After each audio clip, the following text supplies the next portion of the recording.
year, but that he had surgery and now he's cancer-free. No. Right. Yeah, they removed the bladder. Yep. And I guess whatever, cancer. He had a bladder tumor, was discovered in a CT scan. What? And, because he was getting scans for his blood clot condition, which is one of the reasons why he had to lose some of his toes. So he lost the big toe. Yeah, the big toe. The most important toe, because without it, balance, right? there's no flip-flops. Oh, jeez. I and thought it was because of the... Right? You feel me? Yeah. Like you can't wear flip-flops and you don't have a big toe, right? I mean, you could. You just couldn't wear the ones with the... You could wear slides probably, right? but not the flip-flops. But not Right. flip-flops. Birkenstocks, right. But you can't wear the ones that have the thing between the you're big not wearing toe. the rainbows. Right. Wow, Cap. Because I knew he had called the press conference. I thought it was going to be about him getting an extension or maybe moving forward or something like that. I didn't know. Well, he announced that he's good to go. He is cancer-free, and he's getting ready to start camp tomorrow with his team. Did you? Wow. Oh, you didn't see him today, too. No, I was. I didn't do much today. I was busy running around kid stuff. So he was awesome. Coach Prime shows up, dude. He got on a full-on cowboy hat, like overall jeans. Just looking like a guy who lives in Dallas and coaches in Colorado. Really? Yeah, he looked good. But it's scary, though, because, he's had some health issues. Well, and how old is he? How old do you think Prime is? I'll bet you he's 57-ish. I would say around that. Yeah, 56, 57, 58. He played in the 90s. Right. I mean, he was at Florida State probably in, I'm going to guess, 88, 89, in that neighborhood. So I got to think Coach Prime is in that, mid to pushing late 50s.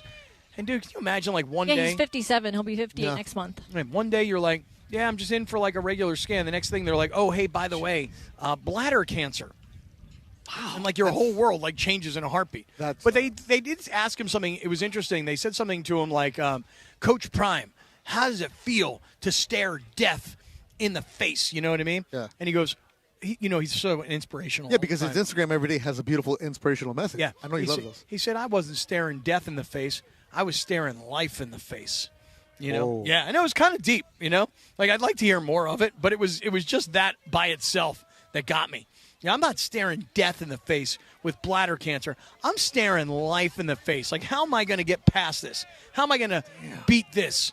And how am I going to go back to what I want to do? That's as I'm getting older, I'm starting to see people or friends or family who are dealing with health issues and stuff my brother passed away a few years ago from stomach cancer. So you start thinking that. The other day at the barbershop, I run into a doctor who's at Cedars. He's a oncologist. Mm-hmm. Yeah, cancer specialist. Yeah. And he tells me, he listens to the radio.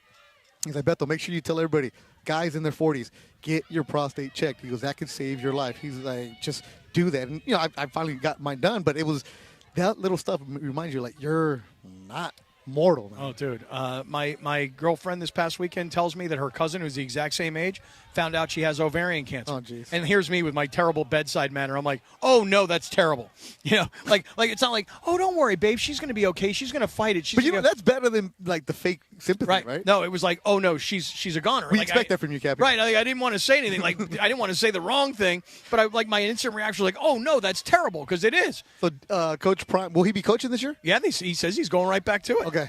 I thought that would be a big press conference or something. It was a big press conference, but they did usually it on that's the kind of stuff where they break into programming or something like that. I thought they were going to do it. I thought the same thing, but I think they did it on YouTube, and the audio sucked. Huh. Yeah. But hey, who are we to talk? I mean, it's great news that he's better. We've had our share of technical problems here today, but that's all right. Ben, our engineer's got everything under control. Ben Conroy. And we can handle it, man. But I will just say this. That is what you need to know. It's brought to us by Morago Casino Resort and Spa. Good times. Less than 90 minutes from wherever you are. As we're here at Loyola Marymount, we were talking about Stafford's back and about backup quarterbacks. Yep. So let me just tell you this, just to get your opinion on this. To finish it up, yeah. If Kirk Cousins is considered the best backup quarterback because a season ago he's a starter and he's a high-priced free agent, okay? And listen, in Minnesota, great quarterback statistically, they just never won anything. No. That's who Kirk Cousins was. He kind of always reminded me of Phillip Rivers because Phillip Rivers was a great quarterback, had Hall of Fame numbers. Pat stat. Just never won. Yep. Never won. So if Kirk Cousins is the best backup quarterback in the NFL, Jimmy Garoppolo is listed as the second best backup in the NFL. Okay. And you solid. And you're probably thinking to yourself, well, I need to hear who the others are. Well, here goes. In Indianapolis, their backup quarterback is Daniel Jones. Daniel Jones was the starting quarterback of the Giants. He was never any good. You know, he had one playoff appearance. That team was never any good. No, never good. And they won one playoff game, to his credit, in Brian Daboll, their head coach's first season, where they played the Vikings in Minnesota, and they actually beat the Vikings, and that's what Daniel Jones was. Jimmy G, I just looked it up right now, a 1-year, $11 million deal for a backup. Because the Rams are investing. Because the Rams are smart. Listen, I know we're going to sit here and we're going to keep kissing up to the Rams, but I'm telling you, not necessarily. They're a good team. No, but that's my point. Is that they're prepared. Here's an example. When you look at Jared Verse and Braden Fisk, and those are just two names. Those are the guys that were drafted last year. When you think about how this team was preparing for Aaron Donald's retirement, they were drafting not one guy to take his job. They were drafting 4 and 5 and 6 guys to play defensive line. Well, after the F-them picks, you got to do something to build back up. So they had that year. We're like, okay, we sold out for the Super Bowl. We got it, but we have to go and get guys. So the drafting is very, very important. That's why teams can't afford to miss in those 3rd, 4th, 5th rounders, and that's where the Rams give the credit to the front office being able to find those kind of players. Puka Naku, for example. Right, but they also look into the future, you know, and they looked into the future and they said Matthew Stafford is getting older. Yep. Matthew Stafford, every year we're talking about his contract and guaranteed money. And at some point, we have to prepare for life after Matthew Stafford. Yeah. And I'm not suggesting to you that the future heir apparent starting quarterback is Jimmy Garoppolo. But what I am saying to you is that if you have a team that thinks it's Super Bowl ready, then you better have a quality, big-time, former starting backup quarterback. In the modern NFL, guys get hurt all the time, right? And if you're a quarterback in the NFL, there's a reason certain guys that are backups, remember Chase Daniels, have been around forever or were around forever because you know that a coach trusts you, a coordinator trusts you, you are somebody who is smart, and if they put you in, they're not going to lose bad, right? You want to be able to compete because there's some guys that you put in and you're like, all right, well, this is just chalk it up, here's an L. But you want to be able to compete just enough with these kind of guys. There's a reason they're backup quarterbacks because they're not good enough to be the starter at that time, but you want to be able to maintain that. And what do good teams do? They pay for a backup.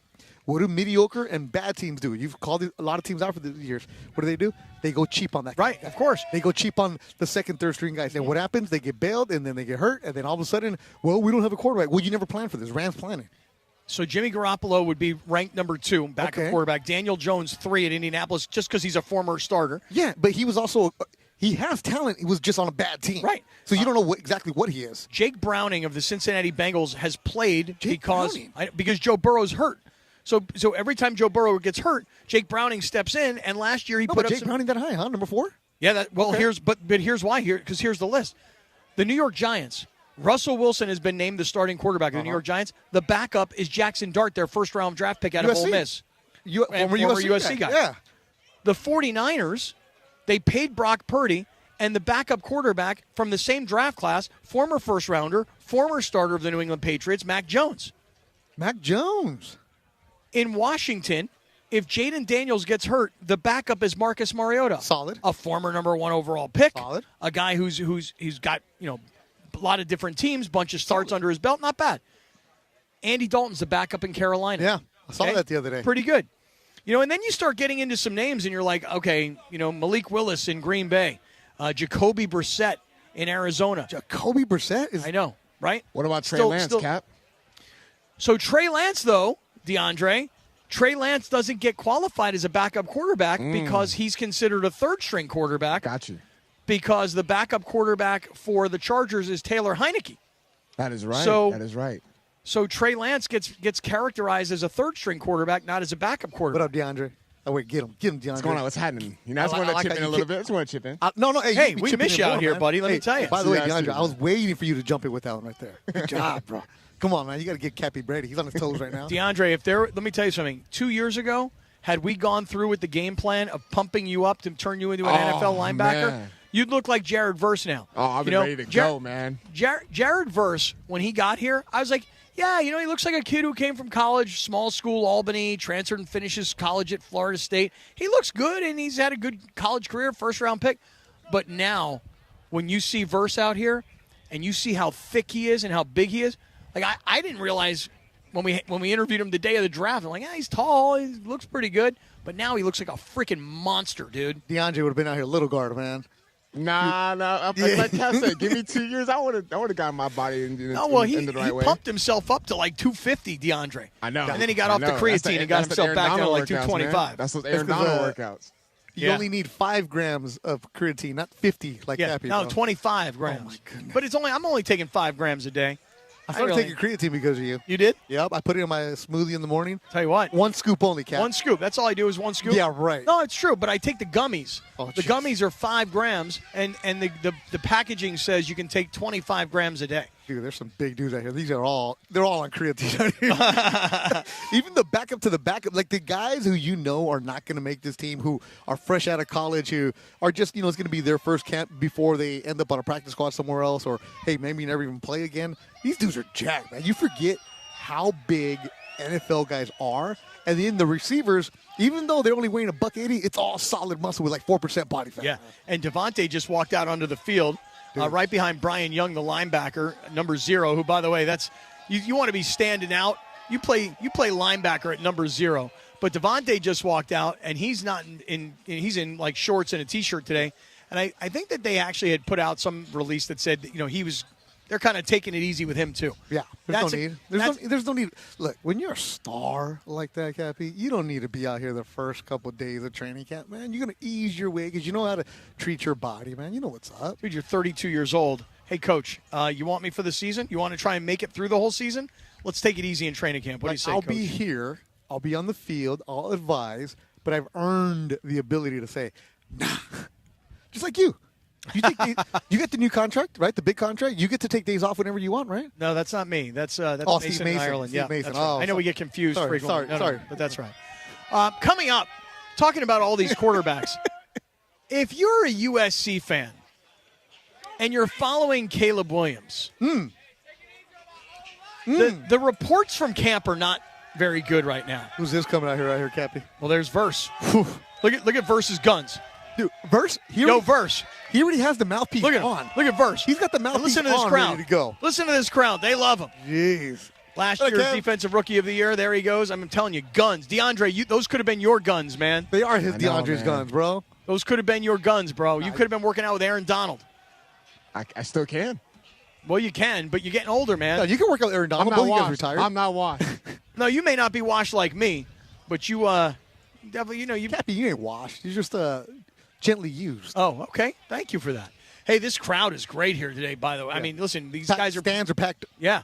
And the team is going into a pre-practice stretch. Oh, they're about to start. Yeah, 20 seconds. And here it goes. You heard the horn. It is on. Cappy's fired up now. It is Rams training camp. Why are you going high knees on me right now? You're going high knees, Cappy. I got to stretch out the groin, stretch out the hamsters and the quadzillas. Stick around. We are live at Loyola Marymount. And why are the reports out of Chicago so bad about the former USC Heisman Trophy winner? We'll find out next on Sedano and Kap. But first, tune in Wednesday, July 30th to Sedano and Kap, where Kap, Morales, and myself, Lindsay, will be back at SeaWorld San Diego broadcasting live. Catch the new jellyfish exhibit, the reimagined Journey to Atlantis ride, and all the summer spectacular fun. SeaWorld San Diego, open your world to something amazing. This is the Waba Grill 4 p.m. hour on Sedano and Kap. Cool off with Waba Grill's new premium Waba beverages, like their new Ice Dragon Fruit Mango Lemonade, available now at Waba Grill. It's for you. More of Sedano and Kap next on ESPN LA. Are you ready for amazing golf at one of the best courses in Southern California and to be part of raising money for an incredible cause? It's time for the 4th annual Give Back Golf Classic, Friday, August 29th at the stunning Black Gold Golf Club in Yorba Linda, benefiting the Folds of Honor Foundation. Folds of Honor, they have a mission to empower deserving military families with educational support and opportunities. Register to play now at blackgoldgolf.com/FOH. Plus, there are still sponsorship opportunities to be part of this amazing event. blackgoldgolf.com/FOH. Have you checked out the new Park West Bicycle Casino? Only 9 miles from downtown LA, right off the 710. The bike has been reimagined with new ownership, renovations, and 200 table games. ESPN listeners get $30 in match play when they walk in and say, Cappy sent me. Park West Bicycle Casino. Real cards, real prizes, real close. Please gamble responsibly. 1-800-GAMBLER. GER-0021291. 001289. 001292. PSIS license number 1358. Don't navigate the legal system alone. Hey, it's Travis. At the personal injury law offices of Joseph S. Normand, they will fight tirelessly to get you the max compensation you deserve. Joe and his team understand the emotional and financial toll that an injury can take on you and your life. Call 213-747-2000 or visit normandlegal.com. The law offices of Joseph S. Normand have helped thousands of people like you recover millions of dollars in settlements and verdicts. Visit normandlegal.com or call 213-747-2000. Your recovery is their priority. Bottom of the ninth, bases loaded, crowd rocking for Rotolo Chevrolet's top hitter, Mike Capozio. He's facing off with the Bulldog, and these two have quite the history. Here's the pitch. Oh, he got all of it. That ball is out of here like a red Corvette, and it's going and going and going. Yes! Dad, are you having that dream again? Come see what the fun is all about at Rotolo Chevrolet. Are you ready to make a difference for the environment while helping the visually impaired at the same time? Then donate your vehicle to Heritage for the Blind today by calling 1-800-983-6530. Every donated vehicle will either be properly recycled in an eco-friendly manner or given a new life through reuse. Donating your vehicle is easy. Simply call 1-800-983-6530 and Heritage for the Blind will do the rest. They'll even arrange for your vehicle to be picked up at no cost to you. And for a limited time, when you donate your car, you'll receive a $200 restaurant voucher and a 2-night, 3-day hotel stay at one of 50 locations. Call 1-800-983-6530 right now to schedule your vehicle donation and make a positive impact on the environment while helping others. Heritage for the Blind, where every car donation counts and every person makes a difference. Call 1-800-983-6530 now. This advertisement is paid for by Heritage for the Blind. This is the Sedano and Kap Waba Grill 4 p.m. hour. Get to Waba Grill for their $5 happy hour weekdays after 3 p.m. Get a 5-piece pork veggie dumplings with sweet chili dipping sauce and a value-sized premium Wa beverage drink like their new refreshing Ice Dragon Fruit Mango Lemonade. Enjoy both for just $5 after 3 p.m. only at Waba Grill. More Sedano and Kap right now on ESPN LA. Soulja Boy, I'm in it. Why me crack it? Why me roll? Why me crack that Soulja Boy? That Superman? That why me you? Crack that soul, now why me you? Crack that soul, now why me you? Crack that soul, now why me you? Crack that soul, now why? Yeah. You ever seen the Steve Mason Soulja Boy song? I've never seen it. Yeah, Cap, you got to do the crank that part. Oh, which crank part? Oh, this part? Yeah. The crank part? Crank that Soulja Boy. Oh! Crank that Soulja Boy. Oh, middle-aged Cappy. Yeah. Middle-aged white guy trying to dance. Is a gem. You got to look at it. It's on the ESPN LA YouTube page. Back when we had the Clippers on the station, back when we were in La Cienega, Mason did the Soulja Boy dance with the Clipper cheerleader. Oh, God, I do remember this. On YouTube. So just type in Steve Mason Soulja Boy, and you're like, I love Mace, but it's very cringe just because, like, the video, the dance moves itself are pretty cringe, very, right? very. Hey, by the way, they're selling beer here, Cappy. Come on, get out of here. Yeah, look, really? all our boys back here have some beers. Everybody has some beers in hands. Really? It's a good vibe out here. They sold beer out here at training camp? Wow. Lucas didn't ask us, son. Well, that's right. We were not invited to drink any of the beer. Hey, so I just want to say this. You know, every year when you come to training camp and you watch these practices, you find interesting characters. Truth be told, Beto, I would say 2 years ago, George and I were down in Irvine. What do you mean by characters? Like the players? Yeah, like you get to see all these different guys. I think that these dudes walking over here right now. No, I'm talking Rams fans that are crazy. No, real, like you Loved see it. the players. And so 2 years ago, we're sitting at Rams training camp in Irvine, and we're on the air like we are right now. And I say, geez, who is this guy? 17. Who the hell is this kid? I look him up on the roster. I'm like, Puka Naku? I don't know who he is, man. I never saw him play at BYU. 5th-round pick or whatever it was. I'm like, I don't know who he is, but he's making every catch and he's making every play. And I love guys who are late-round draft choices or undrafted free agents, guys who are underdogs, who are not first-rounders, who are automatics. Yeah. I have just identified in the most recent commercial break my new favorite player on the Rams. Okay, hold on. Let me try to guess. They came out here, right? Is it based off the roster or what you saw? It's based on what I saw. Okay. offense or defense? Offense. I think I have an idea. Okay, who do you got? It's a lineman. Yes, of course. It's a lineman, right? Because the offensive line is working out right next to us. So I was scouting. I'm doing a little scouting work right now here on the O-line. Oh, man. 80. 80? No, offensive lineman. No, I can't see that far. I don't have my glasses. Okay, I knew it had to be an offensive lineman. I don't know where he has his shirt halfway rolled up, too, the guy I was looking at. All right, Cappy, who is it? All right, I'm going to tell you what. I want you to scout him out for me. Look for a player number 62 on the Rams O-line. Number 62. Willie Lampkin IV out of North Carolina and Lakeland, Florida. Undrafted. Lakeland, Florida. I know where that is. Okay, undrafted free agent, offensive lineman out of North Carolina. But look at why someone like myself, I love underdog players. I love guys that don't look the part necessarily. I wonder if George knows him.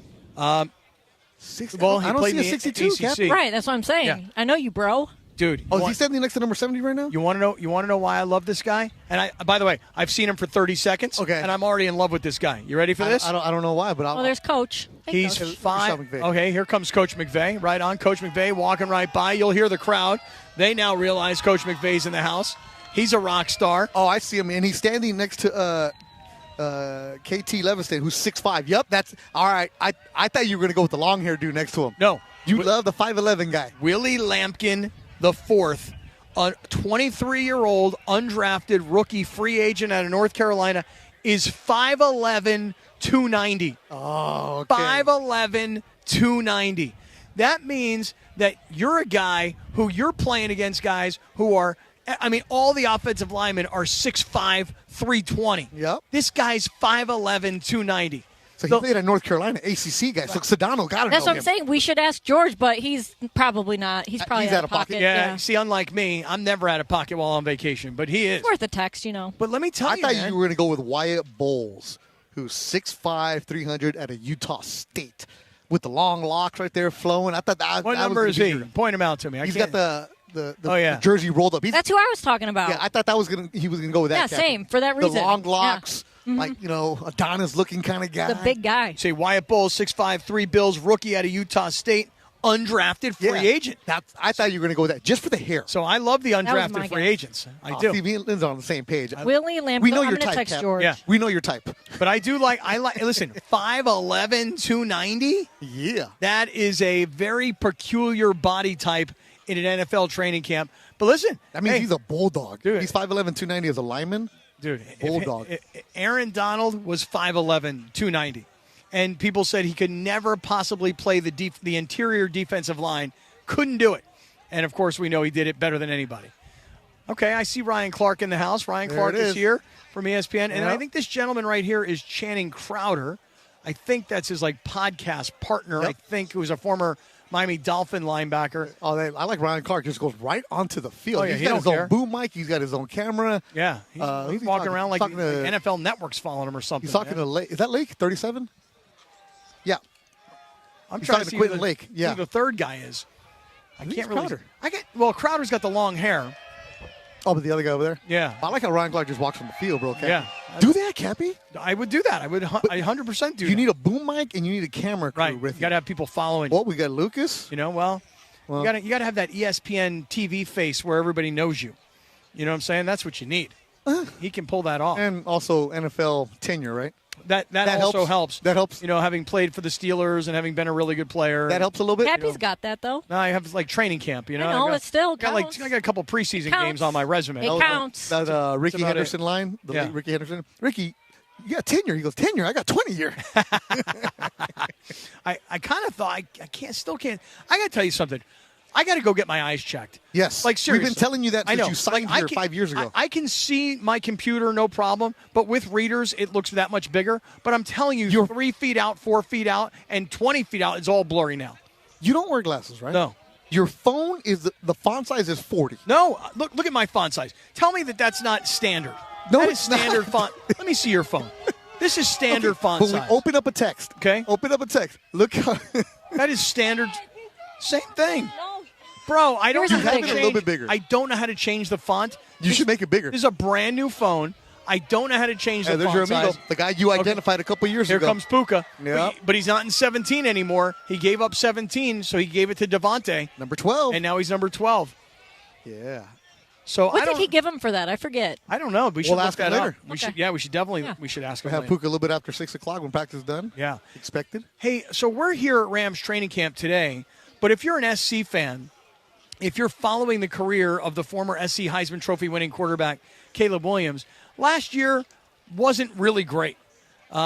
But you're joining a bad team that's going to go through a coaching transition that doesn't have a tremendous amount of talent. So, okay, I mean, that's why they had the top overall pick. Yeah, and the Bears have been brutal for a long time. But don't forget, they drafted him number 1 overall because they had moved up and gotten to that pick through a series of trades, and they were a 7-9 team the year before. So they thought, hey, with this kid, we're ready to go. And, of course, it didn't really go that way. Coach got fired, and that was the way it was going to be because if they... That was some incompetency, the coaching staff that they had before. Yeah, nobody thought that coach was good. And so everybody knew that if they're not going to be good, they'll fire the coach. They'll hire a real offensive coach, which they did. They went out and hired Ben Johnson from the Detroit Lions staff. But, Lindsay, the reviews out of Chicago thus far for Caleb Williams have not been good at all. I've noticed a lot of social media has just been killing Caleb. And I know, again, it's training camp, and I know J.J. Watt went on his whole tangent about how you can't use training camp practices and the stats you get out of training camp to determine anything. However, there was one of the Chicago Tribune writers was on the Score 670 in Chicago today, and he alluded to, like, I guess a potential maturity issue with Caleb Williams. What? He said, I would say there's a push to make sure on a daily basis that he understands the commitment level that's required to reach the heights that both he and the team are trying to get to. He said, I think that there's a maturity process for a young quarterback, and it's one they're pushing Caleb to understand as quickly as possible. So I feel like, you know, if you've got one of the team's beat writers talking about maturity issues and lack of commitment, like, that's a huge, huge problem. Is it maturity on the field or off the field? Because I don't know. The evolution of a quarterback, when you've always won, right, from high school to college, when he was at Oklahoma and at USC, and then you get thrown. Remember, they were saying maybe he doesn't want to be the number 1 pick and go back to SC for one more year if he's going to go to a terrible situation. What happens? Of course, he was always going to go because that's where the money's at. But you go to the Bears, and it's brutal. Remember, he was trying to lead a certain kind of way, and some of the veterans were like, no, well, some of these veterans are gone because they were bad guys to begin with in that locker room, right? So the maturity factor last year with Caleb Williams, he would try to make passes that he shouldn't be making. He would try to force things that he shouldn't be trying to do. He would try to lead a certain kind of way. But I know some guys probably didn't like his leadership style because a quarterback's the CEO. He's got to be the one, the final voice. It's interesting, though, that maturity is the word that they use with. But listen, without knowing the real circumstances and with just one guy criticizing him or passing along what he's hearing, I could see it.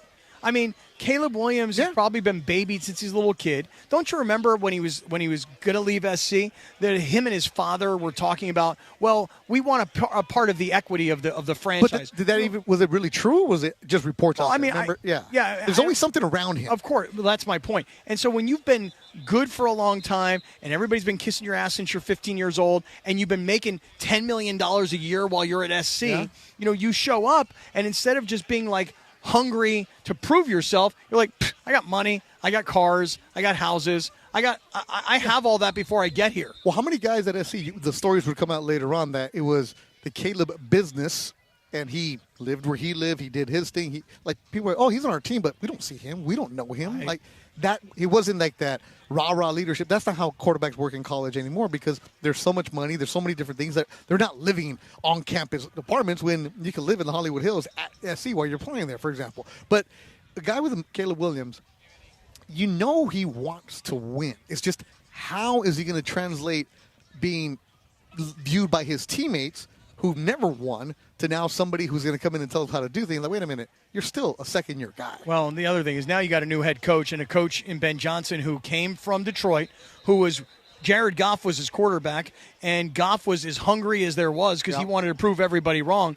I'm not so sure Caleb Williams has that sort of chip on his shoulder because you say he wants to win, and honestly, I don't. Well, if you go to situations because you're a quarterback, you want to win, right? Nobody wants to lose, Cappy. Nobody wants to lose as a player, right? If you're happy with losing, well, then I don't know anybody who's happy with losing. You're a horse owner. You don't want to lose. No, but I guess I'm not sure that he has this tremendous burning passion to be a champion. You know what I mean? There's certain guys like that. Right. Like the guys who can't be happy unless they're absolutely winning. That's one of the things with DeAndre Ayton. That was my question with him was, okay, this guy's made so much money since he was in high school. Does he have that desire to put in that extra work, or is he happy just being on a team right now? I mean, listen, I'm watching quarterbacks on Netflix, and I see Kirk Cousins. And again, this is last year before he gets benched. And gosh, every little thing is a problem for him. But you said you don't want to be his teammate. Oh, I know, because he's nuts. But it's all because of his passion for wanting to be great and wanting to win. You know? And the reason that reporter said it didn't just come out of anywhere. Somebody told him. That's when everybody's like, oh, the media has an agenda. The media has this, or they're not making things up, because you can get sued for that kind of stuff. But you're saying it based off of your reporting. And I think that reporter that was on that show, Lindsay, is probably one of the longer tenured beat reporters. So he's got his sources, whether it's somebody in the front office saying something or somebody that's coaching. Somebody's saying for him to say that. Exactly right. Hey, we're live at Rams training camp where, oh, by the way, it's a beautiful day, but it's a little bit cooler and a lot windier than it was last week. What happens to LMU, man? You're on the west side, bro. Things are flying, dude. This one pop-up tent went flying into the stands. Our umbrella off our camera just came flying at us. So it's windy out here, and it's a little cool. So if you're coming out, this is like your... If you're coming out, you're not coming in. You don't have a ticket. It's like your grandmother talking right now. Like, bring a sweatshirt, darling. You know what I mean? Hey, I wish I did. Here, let me teach you how to say it in Spanish. Ponte un sweater. Un sweater. Right. Ponte un sweater. That's right. Un chaqueta. Hey, how about that? All right, Lindsay Baseball coming up with Radio Tinder, and we are live at Rams training camp on Sedano and Kap here on 710. And it is Sedano and Kap live from Rams training camp. ESPN LA's training camp coverage presented by Pechanga Resort Casino. Play your perfect combination at Pechanga Resort Casino, official California gaming and casino partner of the Los Angeles Rams. Your perfect entertainment resort and casino combination is always available at Pechanga, just off I-15 in Temecula. Visit Pechanga.com or call 888-PECHANGA for reservations or more information. More training camp coverage coming up next on ESPN LA. When pain keeps you from doing what you love, Hoag Orthopedic Institute gets you back to you. We are ranked number 18 in the nation and number 1 in Orange County for orthopedic and spine care by U.S. News & World Report. From the surf to the green, our world-class doctors are there, which is why more Californians choose Hoag Orthopedic Institute for orthopedic and spine care more than any other hospital. At Hoag Orthopedic Institute, there is no one better at getting you back to you. Proudly founded by premier physicians in partnership with Hoag. Learn more at HoagOrthopedicInstitute.com. Hey guys, it's Sedano. Flashy discounts, gimmicky sales? Don't fall for it. At Hernandez Wholesale Flooring, we give you honest, wholesale pricing all year long. No bogus markups, no tricks, just the best floors at the best prices. Call 866-62-FLOOR. No sale beats wholesale. Hernandez Wholesale Flooring, check them out at hernandezwholesaleflooring.net or call them at 866-62-FLOOR. For the best prices on hardwood carpet and more, call 866-62-FLOOR. Pechanga Resort Casino is celebrating 20 years of partnership with the LA Angels. Come play your perfect combination at Southern California's premier resort casino. You'll indulge in world-class amenities, including exceptional entertainment, award-winning dining, an outdoor pool complex, spa luxury, golf, and 24/7 gaming. An expansive casino floor, 1,100 hotel rooms and suites. Head to Pechanga Resort Casino just off I-15 in Temecula. Visit Pechanga.com or call this number, 888-PECHANGA to book a reservation. Go Angels. Actual price will depend on product and subscription plan. Featured products are compounded drug products, which the FDA does not approve or verify for safety, effectiveness, or quality. Prescription products require an online consultation with a healthcare provider who will determine if appropriate. See website for details, restrictions, and important safety information. Want a boost in and out of the bedroom? Hims has you covered. Introducing a new 2-in-1 approach to level up your game. Tadalafil for better bedroom performance and zinc for testosterone support. Put it all together and you've got what you need to turn things all the way up. Getting started is simple. Just go to hims.com/joy to start your free online visit. Through Hims, you can access ED treatments including pills, chews, and more. 100% online. No office visits, no pharmacy lines. Just fill out a simple intake form and a licensed medical provider will determine if treatment's right for you. If prescribed, it ships free and discreetly to your door. Find affordable treatment options at up to 95% less than brand names at hims.com/joy. That's hims.com/joy, HIMS.com/JOY. This is Sedano and Kap, the LA Afternoon Drive Takeover. It's the 4 p.m. Waba Grill Hour. Enjoy Waba Grill's new $5 happy hour weekdays after 3 p.m. and get a 5-piece dumpling and a value-sized premium Waba beverage drink like their new Ice Dragon Fruit Mango Lemonade. It's Radio Tinder time. You can follow her at Lindsay Baseball on Twitter or Instagram. Don't forget about our new sponsor of Radio Tinder, Hernandez Wholesale Flooring. The Crazy Hernandez brothers. If you're in the market for new flooring, shop at Hernandez Wholesale Flooring, where every day is a deal. No gimmicks. Call 866-62-FLOOR, F-L-O-O-R, or go to HernandezWholesaleFlooring.net. No sale beats wholesale. Take it away, producer Lindsay. Time to play the game.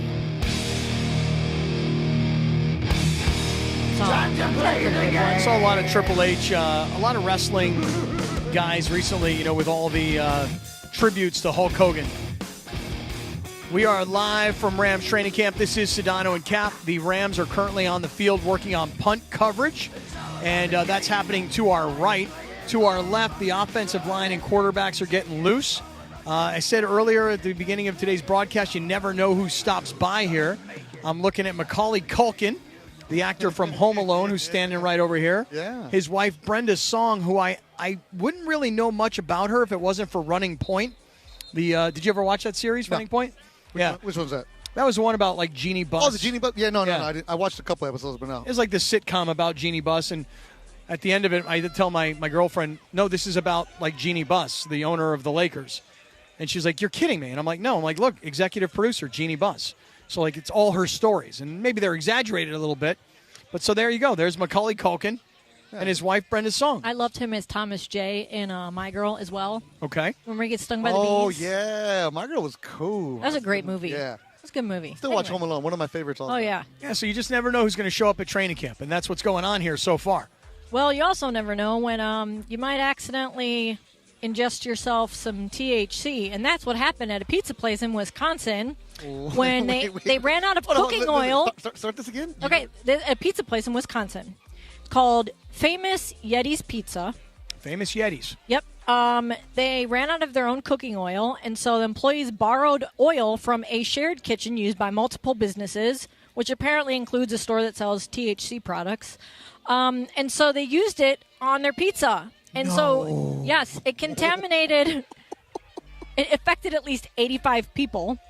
And obviously, THC is the main psychoactive ingredient in weed. Mm-hmm. And it can be even more intense if you ingest it. I'm one of those people where, like, smoking is one thing, but, like, ingesting it or the edibles, I'm done. I'm, like, down for the count. I'm barfing. It's not good. It's not Stay a good away thing. from Rachel if you ever get into a social situation, because she's the doser. Jesus. You saw what she did last week? No, I ran from her. I walked up to her in the paddock. Hey, Bethel, you want to gummy? I'm like, hey, lady, how about who we going to bet on first? Hey, Beto, want a gummy? First thing she said, I'm not even joking. Like, oh. So what happened? So the pizza got all this THC. So people were ordering pizza and accidentally consuming this THC. No, they're giving them weed pizza. Yep. Oh my. And I guess the authorities are currently, like, looking into the matter, and hopefully this never happens again. And it was free. It was free. They gave it to them for free. They didn't even charge them more. They didn't upsell them. Right. On exactly. the weed. Exactly. Like they should have charged them for a topping. So what happened? So is that a new business now? Well, they're investigating it. However, they said that since it was an accident, it doesn't seem like criminal charges are going to be pursued. But I'm sure those people probably got their pizzas for free. Imagine that. You order it and you give your kid a slice of pizza. Have you guys or anyone you know ever accidentally ingested weed? Yes. Because I'm not a smoker. I don't do any of that stuff like at all. And a few years ago at a kid's party, there was brownies on a table. And sure enough, I grabbed one, but it was the adult table, and the lady came over. Beto, son de las buenas. Those are the good ones. And I had just taken a bite. I'm like, oh, no. And I'm like, so I get all paranoid because I have no tolerance. And all of a sudden, I'm like, ooh, the toes are tingling. And every now and then, I'll hit up Chris Ward for something small. Because when I had that shoulder surgery, I didn't want to take the Vicodin. I didn't want to take any of those narcotics. So he gave me something to help me sleep. So I'll take those, but super, super small dosages. But, I take that, and Ace of SoCal was with me. And I just sat there, and, I talk too much. I already know that. I pop off way too much. That was the quietest I've ever been in my life. I felt that. All right, defense, by the way, just leaving the practice field in front of us here at LMU and making their move over to the baseball park right behind us. They practice in the outfield over there. Beto, my boy Van Pelt is running right. I can't call that running, I can't. Bro. No. But dude, he's got on a big knee brace. Yeah. And I haven't seen him move like that, dude. He's I'm gonna give him all kinds of trouble later. That looks like you when you ran the half marathon a couple weeks ago. Dude, I am blown away. I can't believe he's like at his age with his knee issue. I'm like, yo, bro, just walk it out. No. You're out there putting in some movement. If your players are moving, you got to move. Yeah, that's pretty good. I give him credit, but that right leg is dragging. As far as accidentally taking weed or taking too much weed, I think I've told you guys this, but this was a Super Bowl in Indianapolis. This is probably, I don't know how many years ago it was. And I brought with me a weed cookie. But the thing was, this is before dispensaries. I'm telling you, this is before, like, regulations. This is before and you had no idea, like, what the percentage and the content and all that No stuff. idea at all. So I eat a little bit of it, and then I'm like, I'll eat a little bit more. And before you knew it, I was like, 2012, Cappy. Yeah, 2012. So 13 years ago. Yeah. Dude. I'm sitting there. I've eaten this whole cookie. I'm in Don Shula's. Yeah, I'm in Don Shula's Steakhouse. That's the name of the restaurant. I'm sitting with a group of guys around a table. All of a sudden, I start losing it. I start freaking out, like to the point where you talk about paranoid, panic attack. I've never had a panic attack. No. I'm in this restaurant. I got to get up and walk downstairs to get onto the street level to breathe fresh air. And it's like, how somebody goes to the bathroom 3 or 4 times during a dinner? This was me leaving like 3 or 4 times because I was that crazed and freaked out because I had taken in so much weed through this cookie. Jimmy G was a mess right now. Oh. They need to have like a reverser, like a EpiPen that can reverse the effects of weed. Yeah. That was the night, though. That was the night where I came up with the show Stable Wars. I said to everybody at the table, true story. So you're a creative genius. Right. I said to everybody at the table, we were like, we were talking about the show Storage Wars. And I was going, I love Storage Wars. I love that show. Yep. I'm like, I got a show that I'm going to do. It's called, and I didn't have a name. And I'm like, it's about horse racing and this and that. And then one guy at the table goes, well, what about Stable Wars? And I was like, yes, that's the name of the show, Stable Wars. Who wrote it down to remind you? No, I had it. Once it was in my memory, I knew it. No way. Yeah, I had it. You didn't have to put it in your calendar? Nope, I was good. Wow, that's Put impressive. It in Palm Pilot. All right, I got one more here for Radio Tender. Okay. So this is a Dear Abby story, which, people write into the Lady Abby from the New York Post. And one of them that caught my eyes today was this woman who wrote in and said, Dear Abby, our 23-year-old son, Ed, was clean-cut into working out and staying healthy. He watched his diet, and he joined a gym and was going every week. Well, he's been dating this girl, Emily, for the past year, who is the complete opposite. And she complained that Ed's girlfriend was dirty. She said she was unhygienic. She doesn't like to take showers, and she said she finds her dirty lingerie all over the floor. Oh. And she has, I guess, what she calls a hygiene problem, to put it nicely. So she asked her son to talk to his girlfriend and said, hey, maybe you should talk to her and not leave her dirty underwear laying around, blah, blah, blah. That's as far as she took it, because she said that she's seen a change in her son since he's been dating her, and he doesn't cut his hair, he doesn't work out anymore, and, he's just kind of used to the whole sloppy bedroom and things all over the place. Man. So she wants to know if it's her place to say something to her son about the girlfriend and the girlfriend herself. What do you guys think? I would say don't talk about the girlfriend. Go after your son and be like, hey, man, what happened to you? Like, what's wrong with you? Is this any way to live right now? You used to be clean cut. You used to be working out. You're doing this. You're sloppy. You're letting yourself go. The epitome of letting yourself go, Yeah, right? You are legit letting yourself go. This isn't a good lifestyle for you. Again, I'm not going to be the dad who's going to get involved with a kid's dating life. I'm going to gently suggest what's good and what's bad for you. But at the end of the day, you have to make your own decision. But I think if it was my daughter, I would say something different. But because it's my son, like, hey, bro, like, really? This is your life right here? This is what you want to do with yourself? See, that would be me. If it were my son and he were dating a girl who was, as you describe, unhygienic. Did you say she was like she wasn't in good shape, nope, or she wasn't? Nope. She didn't look good, didn't take care of herself. Probably just sit around and eat those weed cookies. All those things.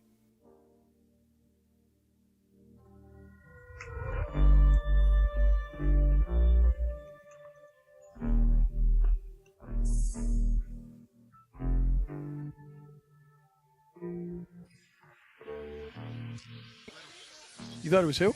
Oh no.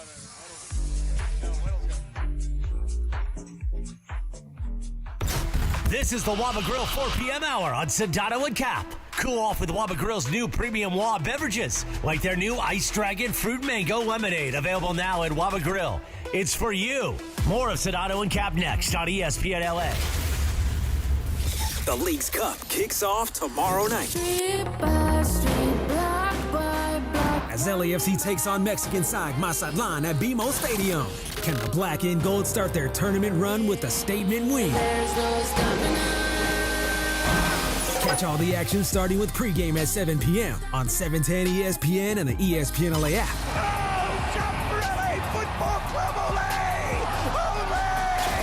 LAFC versus Mazatlan. It all begins tomorrow night.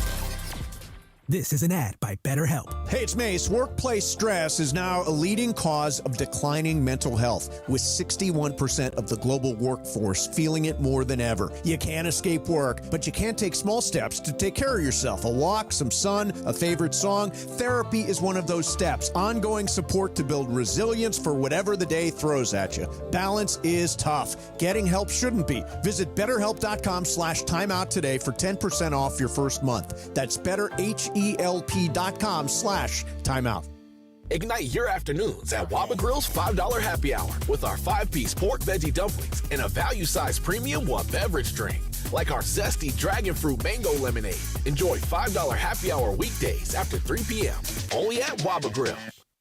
We're definitely going to be late for kickoff. We should be at the game by now. I'm just taking a little detour. I've got to fill up my gas tank, and I know this place a couple of towns over where the gas is cheaper. Are you serious? We missed tailgating because you're driving out of the way for cheaper gas. Just use Upside. What's Upside? Upside is the free cashback app that gets you real cash back for every gallon of gas you buy. Wait, I can get cash back just for buying the gas I need anyway? Yes, I use it all the time, and I made around $200. Now pull over so you can download the Upside app before we miss the whole first quarter. Football fans, download the free Upside app now to earn cash back every time you buy gas. Use promo code FANS to get an extra 25 cents per gallon on your first tank. You can cash out anytime, right to your bank, PayPal, or as a gift card for Amazon and other brands. Just download the free Upside app and use promo code FANS for a 25 cents per gallon bonus on your first tank. That's code FANS for a 25 cents per gallon bonus. That's code FANS.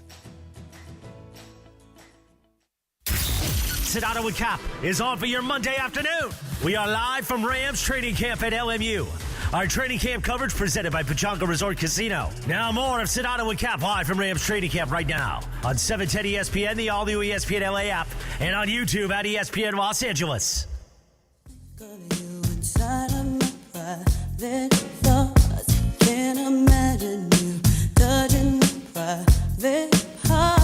Live from Rams training camp.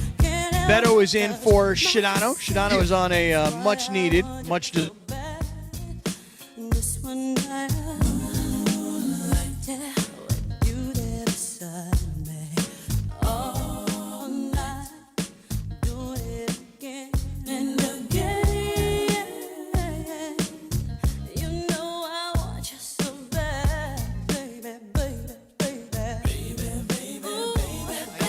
Yeah, really good dude. Played single-A baseball. Now he's out here working. Is this Mary J. Blige? No, this is Tony Braxton. Okay, thank you. Well, I'm looking at the OTDs, and I'm trying to figure it out. On this date, I see Mary J. Blige.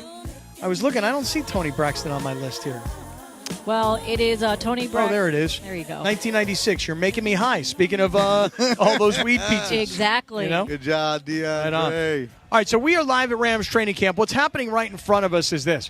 The tight ends are here pushing a sled, and they're all outfitted in pads, which is good because, they're not in shorts and helmets anymore. They're actually in full pads. Yeah, full pads. Also, you remember when I got a new car and you called it a sled? Yeah. Just wanted to point that out. Okay, well, that is a sled. sled. Call it a sled? That's a sled. You went to Romy, huh? Well, Lindsay was like, I got a new car. I'm like, how's the new sled? And I was like, what? What are you talking She's about? like, what's a sled? That is a real deep Jim Rome pull. Is it? Yeah. Is it? I don't know. I didn't know that's where it came from. Did you give her a vine? I did not give her a vine. I did not. You talking about the licorice? Yeah, that's you. Okay, right. Got it. Tight ends doing some work right in front of us. Referees on the field, because you can't have a training camp practice without having like real officials here, so that they can kind of coach these guys all up on anything that they're saying. Offensive line to our left also going through some drills. And down on the far end of the field, quarterbacks, receivers, throwing, running, routes, loosening up and everything. And I suspect, because the defense is behind us in the baseball stadium here at Loyola Marymount, that when the bell rings and the horn sounds, they'll probably bring both the offense and defense back together for some team sessions. Yeah, we're on the soccer field at LMU, right next to the baseball field, right next to Gersten Pavilion. LMU is a beautiful campus. It is a fantastic campus. It really is beautiful. Yeah. Over here to our left, I said it earlier, you never know who shows up at these kinds of things.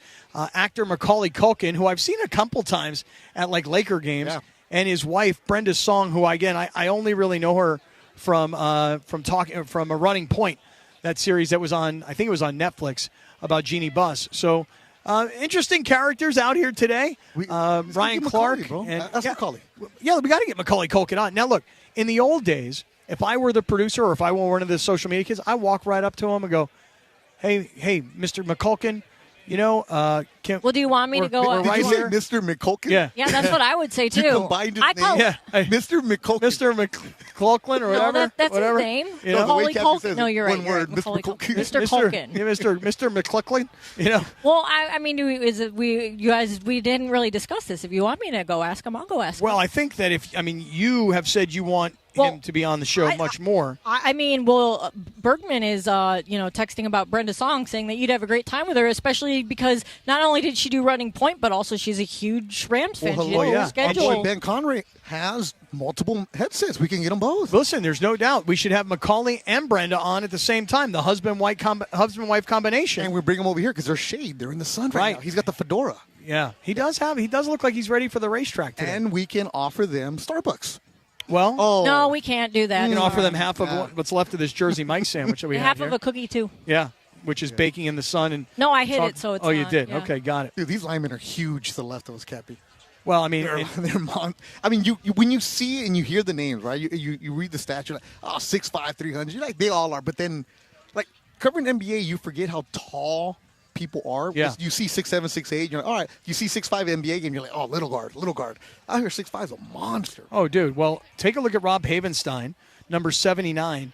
That mountain? He is 6'8", 323 pounds. Yeah. Put him up against Ayton. Yeah, really. That's how you train DeAndre Ayton. You put Rob Havenstein on him. That's exactly right. Monsters out here. It's cool. Yeah. There's a good vibe. The first day of pads, Cappy, there's always a different kind of energy, right? If you're in camp, because in 3 weeks from now, they're going to be like, these damn pads, like, ugh. But I will say, and this is going to make me sound like an old guy, these training camps now, they're not physical. You got to use the John Arnold old man voice. In my day. Yeah, back in my day, we used to do Oklahoma drills. And then I was, of course, the kicker standing off to the side watching the Oklahoma drills. Of course, I would never dare be involved in such. What's an Oklahoma drill? An Oklahoma drill is when you would take the whole team and you'd put them around in a circle. And then you take two guys and you lay them like helmet to helmet, so their feet are facing the opposite direction. And then the coach goes, sit, because you have to have a coach that says, sit, and then they both get up, and the one guy tries to run over the other guy, and the other guy tries to tackle, and that's what happens. And that's where guys actually hit, or like a bull ring, huh? Yeah, or like back, even when it was a little further back, then they would take one guy on one end and one guy on the other end, and they would have to both jump up and go flying into each other, which, from like 10 yards away. Yeah, because that was safe. Right, and then the cracks of the helmet and the sounds of the shoulder pads. With a chute helmet? Yeah, dude. A bike helmet, like big old 30-pound helmet. With no padding inside. Right, you can barely hold your head up. Dude, and then they would just crack into each other, and the whole team would go nuts. Like when one guy got past another guy or when one guy laid another dude out. Yeah, that ain't happening here. What did the kickers do? We cheered everybody on. We don't want to. But you know what here's what the coaches would do, though, because the coaches knew. Coaches were like, you know what? These kickers, they're never going to hit. They're never going to get touched. Yeah. There could come a day where somebody's got to try and make a tackle on a kickoff return, right? All right, let's get the kickers up here. And then the whole team would lose their minds when the kickers would do Oklahoma drills. Yeah. Did you ever get your bell rung?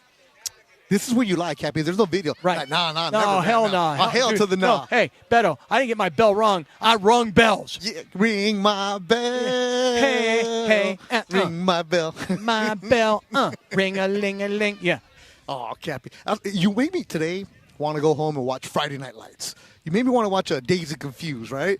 You know, Pink Floyd, Randall, Pink Floyd. Other guys you've been hanging out with because Texas football, right? All this little stuff you're talking about, Cappy, it feels that energy. I'm going to maybe go buy some bike shorts and put like some keys on. Yeah, get the long old bike, like polyester shorts, tuck your shirt in real tight. Did you pull up some tube socks? Yeah. Did you wear the like those football jerseys that had like the holes in them? Oh yeah. Like those are the ones that practice holes. Yeah. Those are the practice jerseys. Yeah. They smelled. Oh, they were horrible. You never washed them. You know, you just stunk. Yeah. That's why right now high school football practices are going on too because they started in about a few weeks. So like you mentioned earlier that there's high school football coaches out here observing the Rams coaches to see and learn some of the things. But just right now, Cappy, you hear it, but you're right. It's different. Remember back in the day, it used to be 2-a-days. Because I remember when I went to high school in 1983, and my friends were like, oh, man, I don't know if I want to play football because they do 2-a-days. You practice twice a day. Yeah. I was like, I weigh 130, bro. I ain't playing no football, bro. The Samoans are huge, bro. I'm staying away from those guys. I'm going to run cross country, bro. Leave me alone. But they don't do that anymore. They don't have the 2-a-days because it's smart not to beat up everybody in training camp. Well, no, back then it was a badge of honor. You know what I mean? Who could actually make it through? You know, that's what it was really all about. That was the other thing, the Hell Week, right? Yeah. Oh, man, we're going through Hell Week. Right. Did you do that in high school? Of course, everybody did that. And you were the kicker, though. That's right, but I always tried to be like more than the kicker. You know what I mean? Like I tried to be like, hey, I'm one of the linemen. You know what I mean? Like I lift with these guys. I'll run with these guys. In high school, you were there. But I always outworked everybody because I didn't really have any natural talent. I get that. So I had to outwork everybody. Not that natural talent part. I'm You know? sure you had plenty of natural talent. not but really. I see you as a very, you're always a hard worker. In high school, you were a specialist? Well, what happened is Even then? Well, my senior year of high school. As you are? My senior year of high school, I was supposed to be a tight end. Yeah. And I actually, at this point, had a kicking coach. And the kicking coach was like, bro, you going to college to play tight end or you going to college to play kicker? I'm So like, you kicker. were a legit kicker. Yeah, and he was like, dude, you can't take the risk of getting hurt / you can't take the risk of not being able to do your job because you're doing something else. There's a scholarship available. Right. The evolution of the specialist in high school is crazy. Oh, dude, now these kids today, I mean, these guys are being ranked by the time they're 15 years old. You know, I'm the number one kicker in the country in the class of 2032. Remember, it used to be you were the kicker and the punter. Yeah. Now it's separate. Right, totally. And Well, like Cappy, back when you were younger, did they recruit guys from like the soccer team? Because I know that that became a thing when I was in high school where they would do both. Yeah, you had to because not many people were kicking right there. So you find hey, soccer guy, can you come and kick? Well, that's how it all happened for me. I was a sophomore in high school playing JV football, and the coach said, "Does anybody here know how to kick?" And I went, I think I could do it. I was like, all right. He's like, you do it. He said, I think. Yeah, I'm like, I didn't No, know. I'll I mean, I had try. no idea. I'm like, I think I could do it, coach. And he was like, all right, well, then here, you kick. And then I kicked, and then I was like, okay, you know what? I think I kind of like this. And the rest was history. I tried to make my kid a kicker, and he was like, no, I want to be quarterback. No, bro, you're not going to be. I bought the tee Oh, you and can't everything. say that, Beto. No, you're not going to be. Come on. No, because I didn't want him to play football. I just wanted him to kick. I didn't want him, like that. I didn't want to play football. I wanted him to be a kicker. Yeah. Because, The injury risk and stuff these days. the brain and all that. And I knew he wasn't going to be 6'5" quarterback out there. So I bought the tee and everything. You know what position right now, Linz? I tell these parents, long snapper. Long snapper. That's Send the your position. kid to Chris Rubio long snapping. Yeah. You don't get hit, and they're giving out scholarships. Oh, big time. No other. Right. Just to hold the ball? No.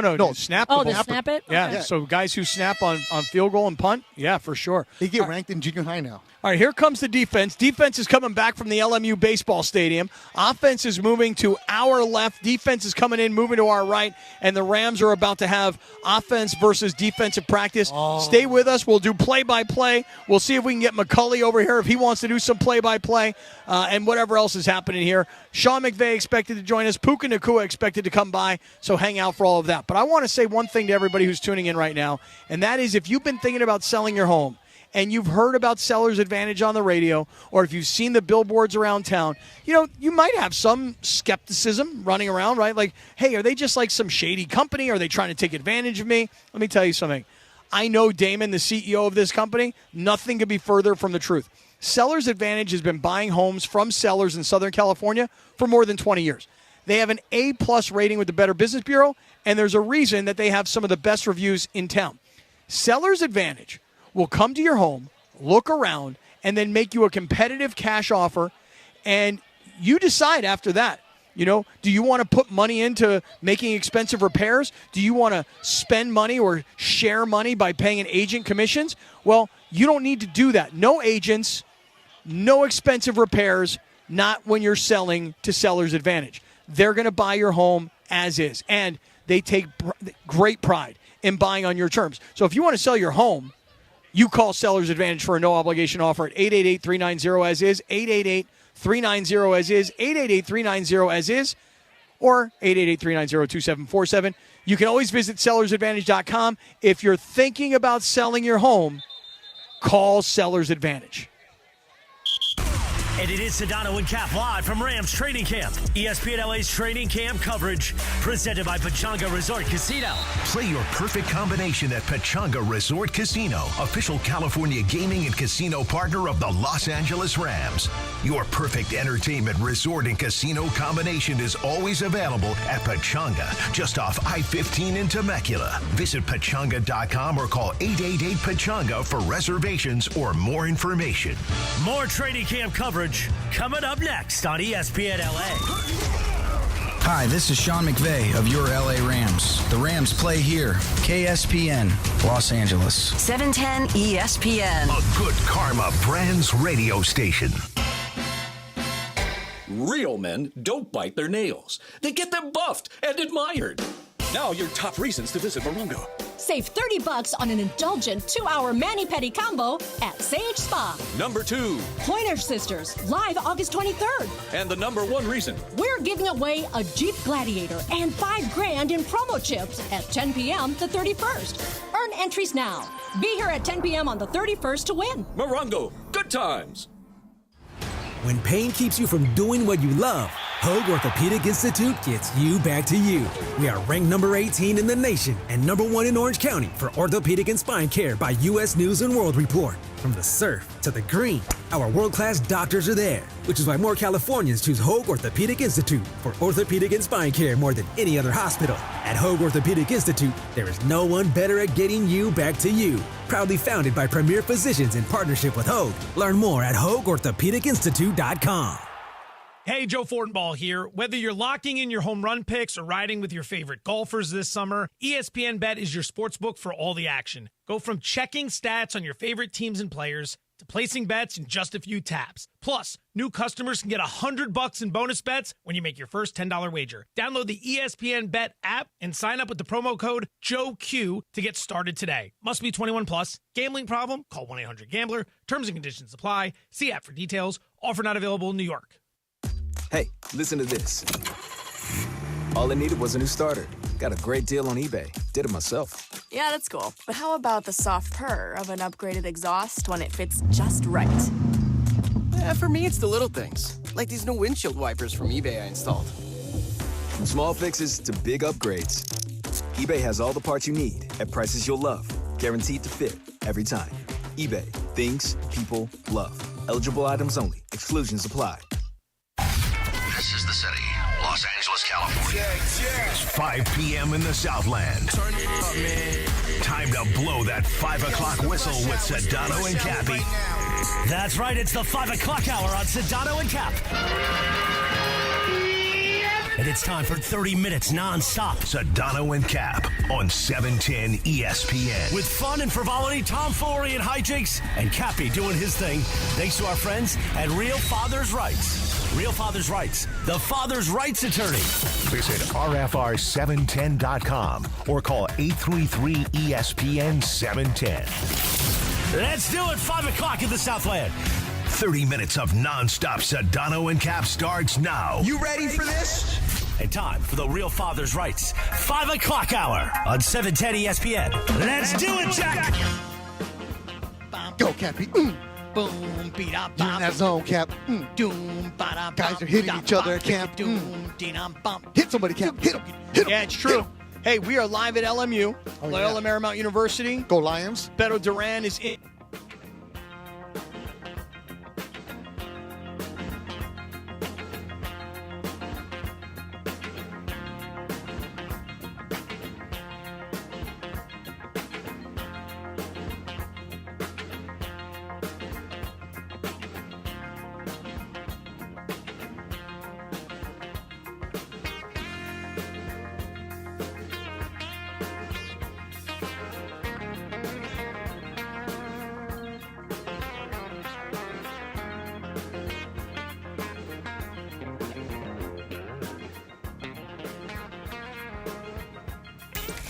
Mason and Ireland on 710. The biggest show on the radio. First of all, the buses did not have the money that Mark Walter has. Mark Walter is jumping about 10 levels. He's worth $6 billion.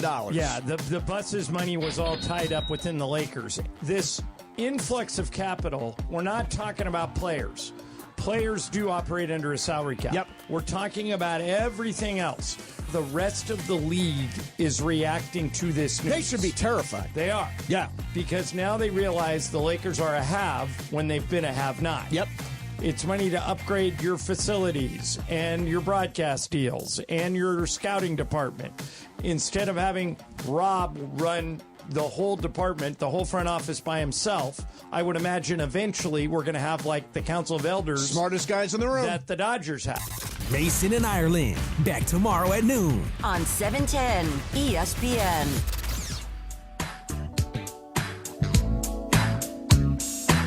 Sedano Kap.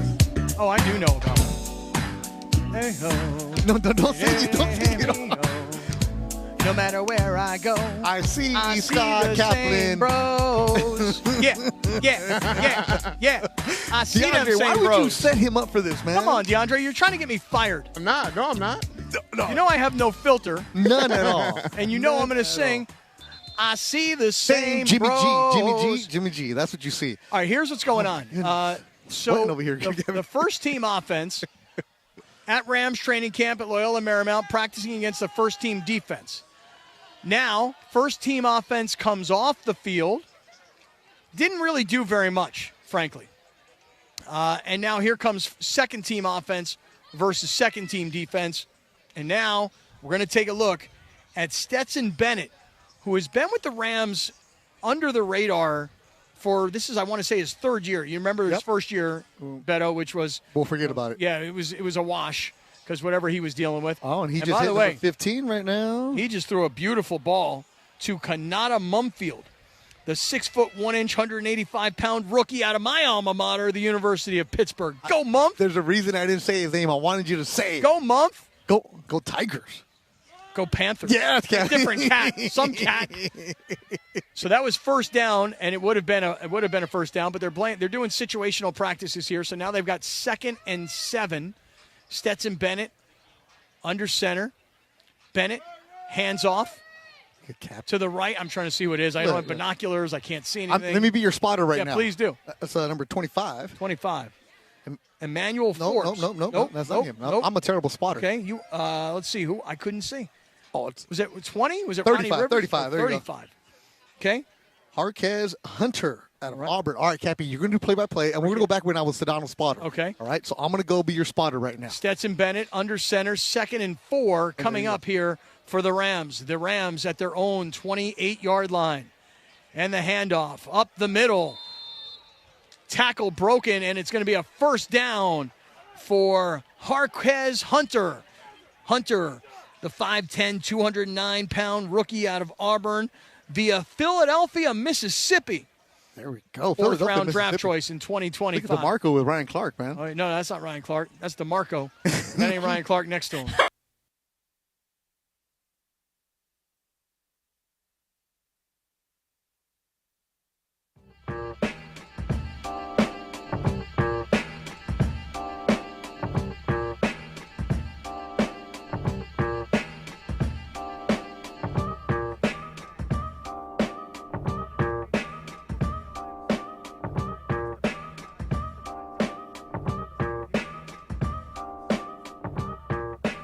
Who's Fred Taylor? Jacksonville Jaguars running back.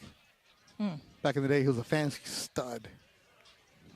Yeah, because he looks Clark, a bit older. Yeah, he is. Oh, okay. Those three do the podcast together, The Pivot. The Pivot. Everyone, there's so many podcasts with all the athletes now. It's hard to keep up with them. Oh, Macaulay's still talking with. See, Ryan Clark, they're wearing the same clothes, bro. Every city we go. Oh, flag off on the far side. Mm-hmm. Just pot us up.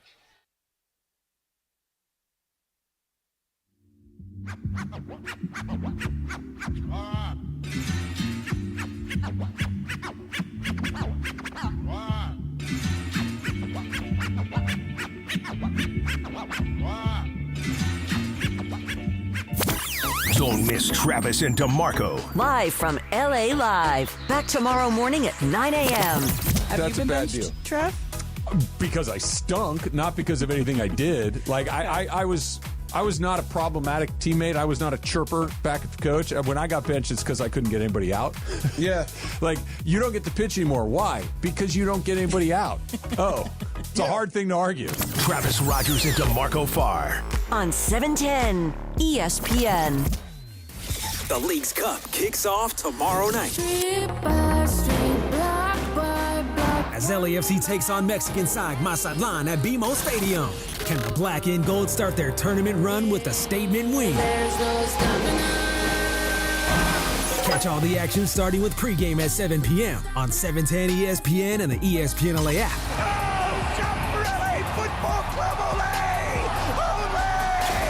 LAFC versus Mazatlan. It all begins tomorrow night. Mason and Ireland on 710. The biggest show on the radio. First of all, the buses did not have the money that Mark Walter has. Mark Walter is jumping about 10 levels. He's worth $6 billion. Yeah, the buses' money was all tied up within the Lakers. This influx of capital, we're not talking about players. Players do operate under a salary cap. Yep. We're talking about everything else. The rest of the league is reacting to this news. They should be terrified. They are. Yeah. Because now they realize the Lakers are a have when they've been a have-not. Yep. It's money to upgrade your facilities and your broadcast deals and your scouting department. Instead of having Rob run the whole department, the whole front office by himself, I would imagine eventually we're going to have like the Council of Elders. Smartest guys in the room. That the Dodgers have. Mason and Ireland. Back tomorrow at noon. On 710 ESPN.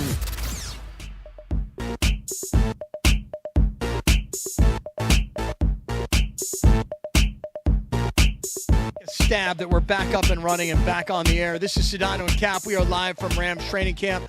Yeah, listen, there's no way to hide from it, bro. We've had a couple of technical difficulties out here. For those of you guys that are taking to Twitter to rip our engineer, believe me when I tell you, it ain't got nothing to do with him. We're out here at Rams training camp. We've got about 5,000 feet of Ethernet cable pulled. We're plugged directly into the hard line inside what is likely the baseball stadium right behind us. And, yeah, I mean, I'm just being honest about it. We're having a couple of technical difficulties, but quit breaking my freaking balls. You understand what I'm saying? It sucks, and because during the break, so you and I are putting radio magic. Oh, dude, we're killing some of the best stuff we've ever had. You guys are missing an amazing show today. Oh, and I love how you gave away money. That's fantastic. That was pretty cool. That was really cool. And again, you can rip us all you want, but nobody feels worse than us. Yeah. Here's the situation. Oh, we're back to second play-by-play? team offense, second team defense. Let me be your spotter. Stetson Bennett out of the gun, looking. Bennett down the right sideline, looking for the rookie tight end, Terrence Ferguson, number 18. Hey, you got some chops on you, Cappy. But incomplete. Sedano better watch out, bro. better look out. I mean, if you're in the ACC, I may get to know you, bro. You've ever done play-by-play? I have done a little bit, not much, and never really wanted to do it. It's a lot of work. Yeah, I never really wanted to do it. It is a lot of work. I love doing it. It's a lot of work. The research alone. I will say this, though. If you gave me the choice, if you said, hey, you got to do football, baseball, basketball, soccer, hockey, boxing, dude, I would rather do boxing than any of them. Oh, it's great because when I do boxing, I got to get this week because you never know what you're going to get between every single punch that's thrown. Like sometimes you're in the middle of a conversation because there's no action. All of a sudden, a big punch lands. So it was cool. Yeah, I had a good fight last week. If you want to go check it out on the Golden Boy YouTube page, the main event was Jorge Chavez, a kid from San Diego. Had a draw. We thought he won, but there's just so much fun. So it is Ryan Clark. There's Ryan Clark. Channing Crowder, and Fred Taylor, who was great fantasy running back for us. He was an excellent running back for the Jacksonville Jaguars. Yeah. Jimmy Garoppolo back in at quarterback now for the Rams. First team O versus first team D. Second down and 10. Ball in the 35. Handoff up the middle. That is Harquez Hunter, and he gains 2. The running back from Auburn getting a lot of run here, Cappy. Oh, I think Kyron Williams, this whole situation about sitting in. So you're practicing, and you're trying to negotiate a contract, and I don't think anybody wants to take the risk of losing Kyron Williams, certainly not in a practice like this. So now it's 3rd and 5. New QB in there, right? 3rd and 5. You've got Jimmy Garoppolo in a shotgun. And it's Kyron right there.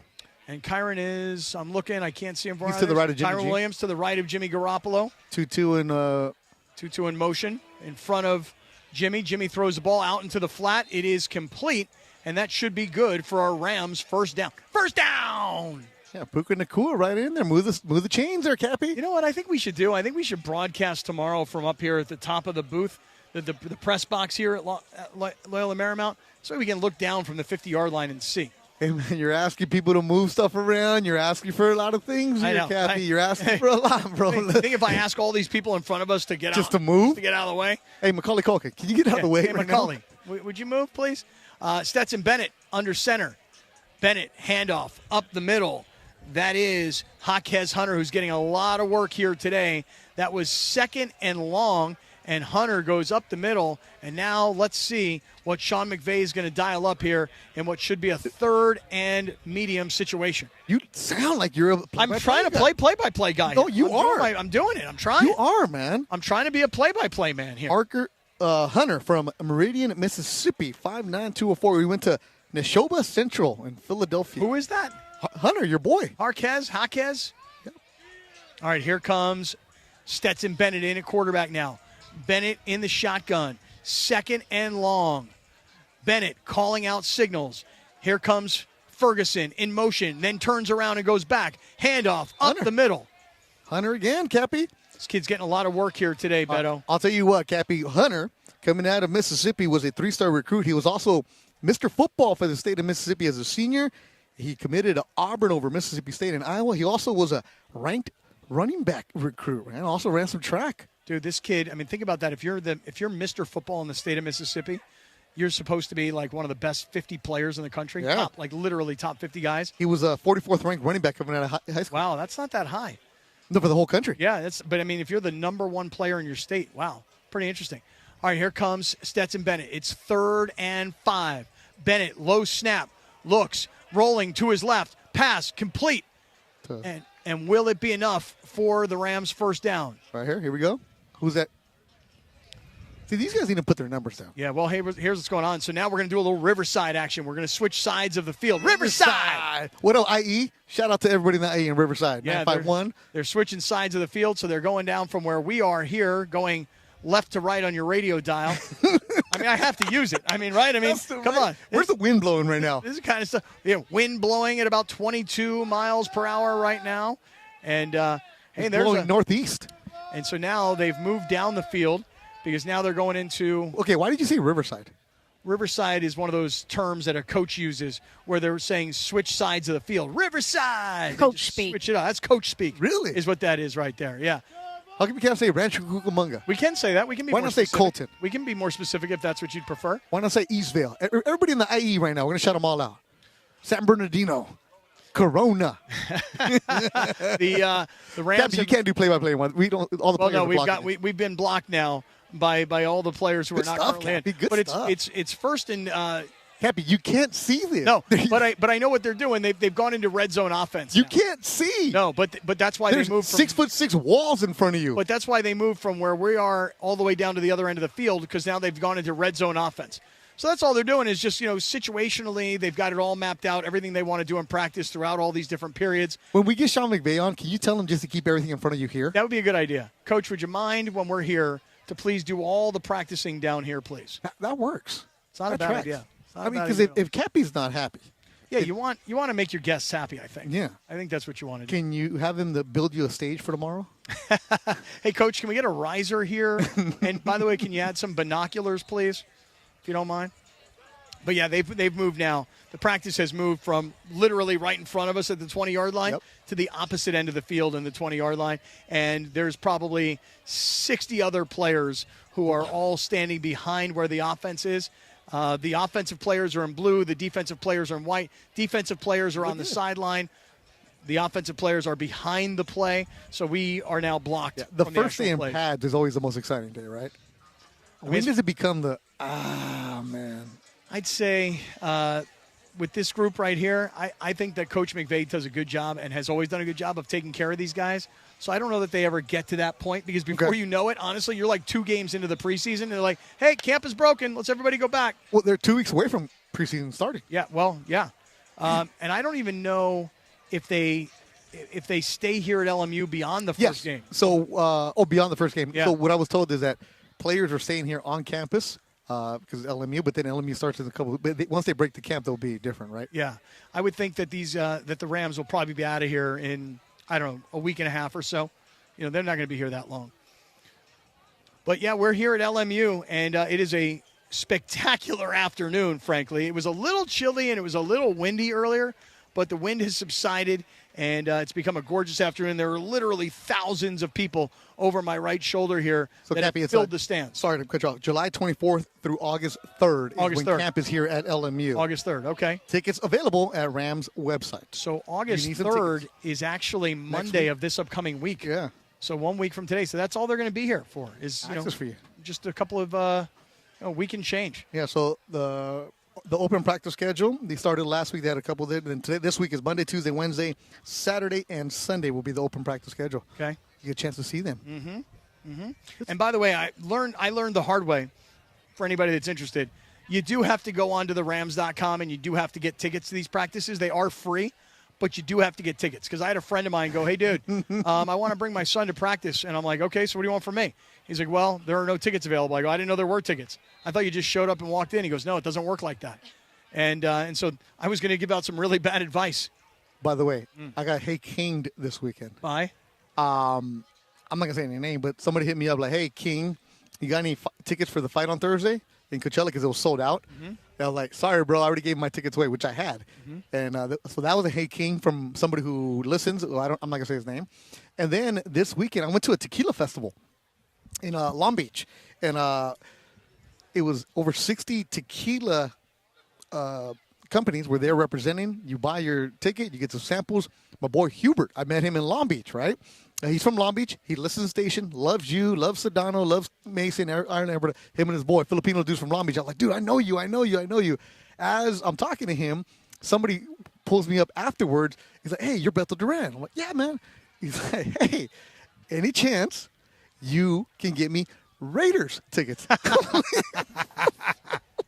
This is the first time he met you and he asked you for free tickets to a team that you don't even cover? As he said, I listened to the station. I'm pulling my Hey King here. You never know. He goes bold. He said, because you know a lot of people everywhere. It's worth a shot. I said, millions, closed mouths don't get fed. You're right. You're right.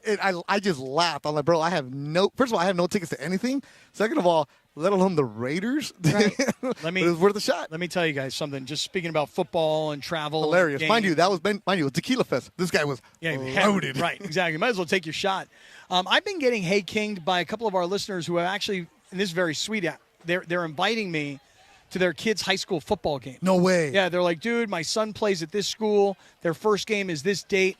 They've already sent me the date, the location, the opponent. Yeah? They're like, you got to come out and watch my kid play ball. So I was like, I'm very flattered that you'd even invite me. Let's do this, Cappy. Yeah, let's do the road trip. But here's the deal. We need field passes. Got to have them. We need parking. Got to have VIP. Right? Got to have. Might as well ask for the helicopter, too. It's not a bad idea. Rick Neuheisel used to do recruiting like that. Why not? So you need, mind you, it also has to be within the vicinity of L.A. County because you go off the show at 6. Yep. Got to get. It's going to be tough to get there for kickoff. Yeah. So we need parking is the most important thing. But I was trying to figure this out yesterday. We're going to be doing some high school football stuff coming up soon. So yeah? Yeah. I was trying to figure this out yesterday. So because I used to travel for football, I would like every weekend from September till like the second weekend in January, I knew that I had to be available because I was going to get an assignment.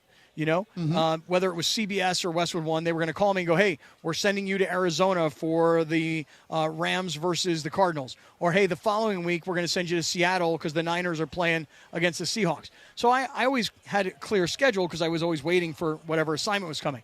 Beto, now that I don't have to call or be part of football broadcasts, I'm trying to come up with a schedule of how to go see football games that I want to see during the season.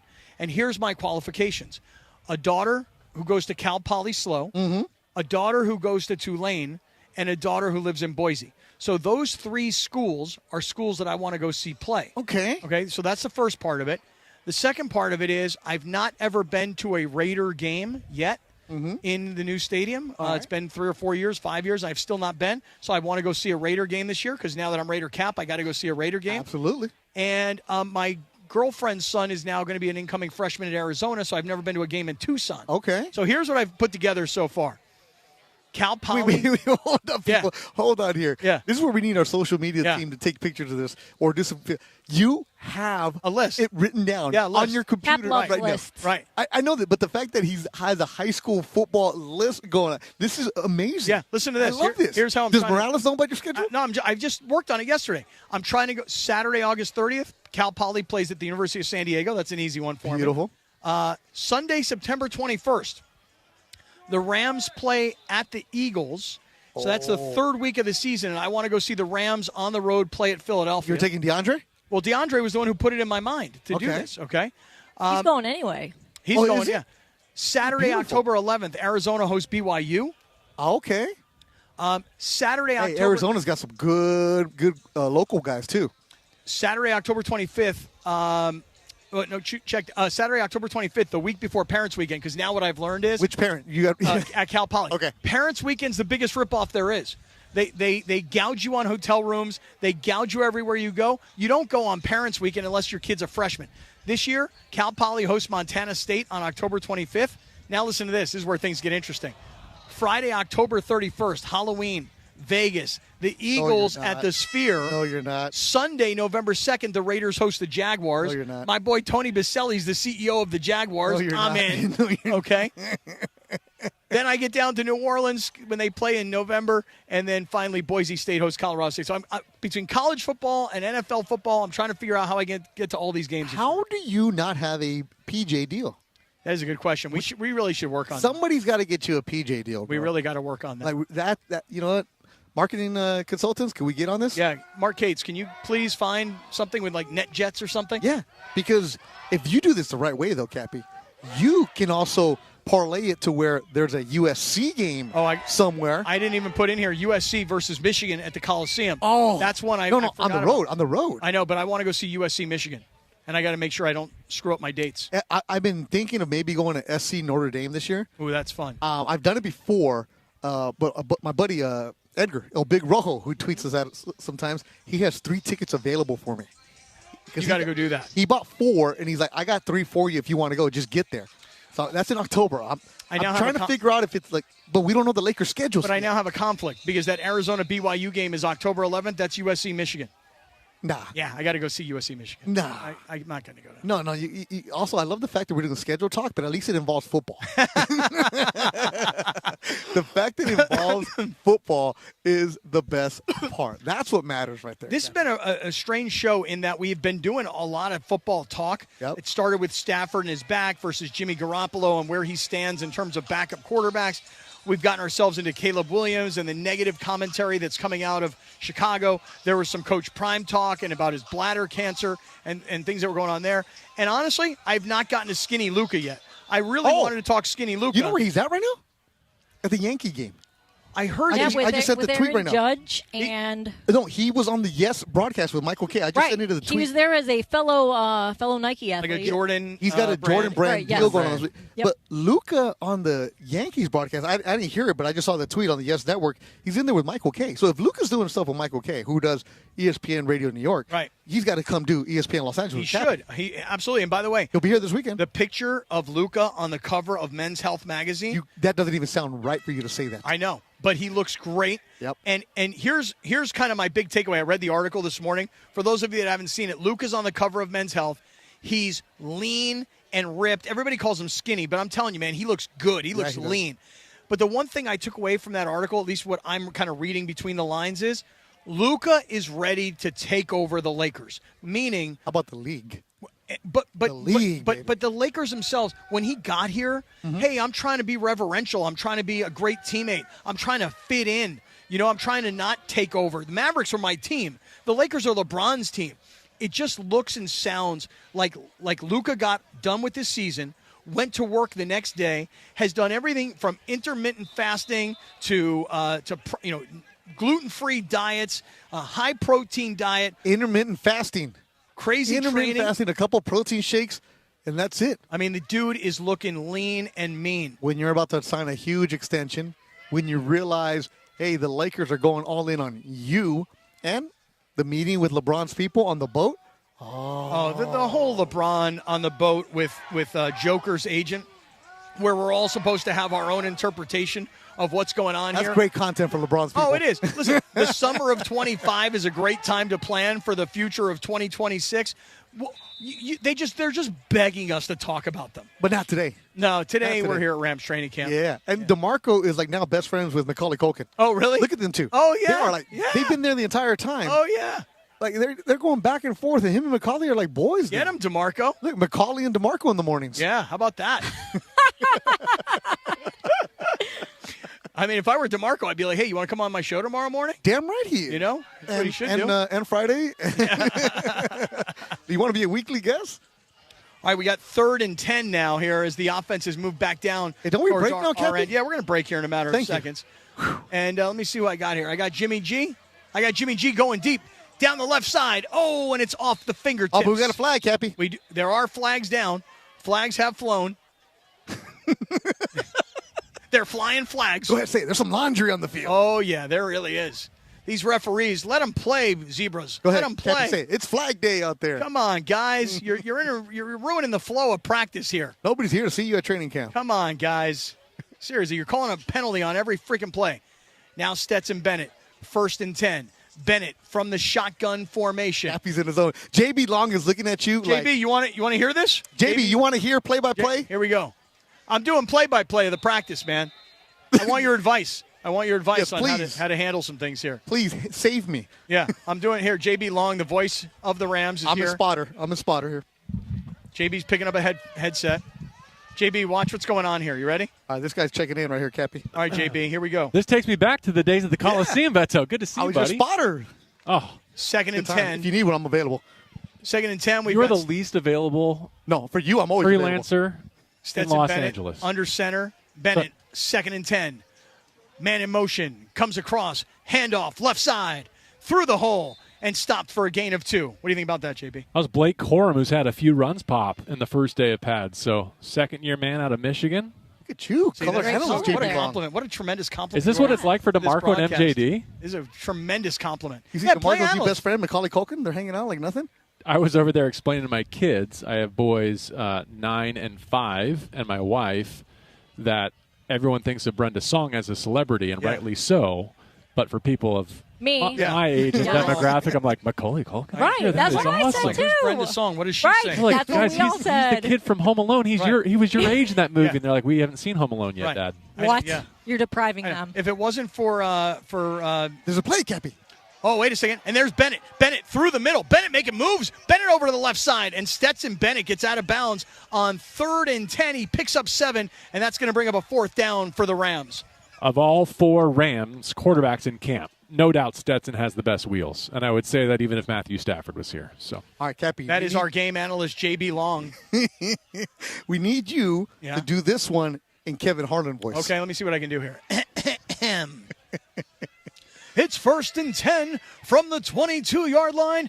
Bennett under center with the white pants, with the red jersey, with the white horns on the helmet. Bennett turns out left, then hands off right, and it's Blake Corum up the middle for 4. The only thing I would point out is Kevin always calls out the nickel personnel. Oh, right. Staring into the nickel. Yep, and then when somebody goes to he'll go like this, like when there's a snap. Oh, I study Kevin. Shotgun snap. He'll go, it's a hip high snap, right? He takes the ball, cocks it over his right arm. His right elbow is up high. He's got blue stripes down with the yellow stripe on the pant. He's got the number 13 tucked in with the belt. I mean, he gives you every freaking whistles detail. it into the white gloves of Puka Naku over the middle. Exactly. Gives you every detail. Every detail. JB Long. Also the nicest human being in our entire industry, planet Kevin Earth. Harlan. No, nicest human being on planet Earth. Yeah. Seriously. As Midwest as they come. It's true. Totally true. He used to just do so much detail during these broadcasts. Let's go downstairs to Scott Kaplan. And I go, well, I'm standing on the 23.5-yard line.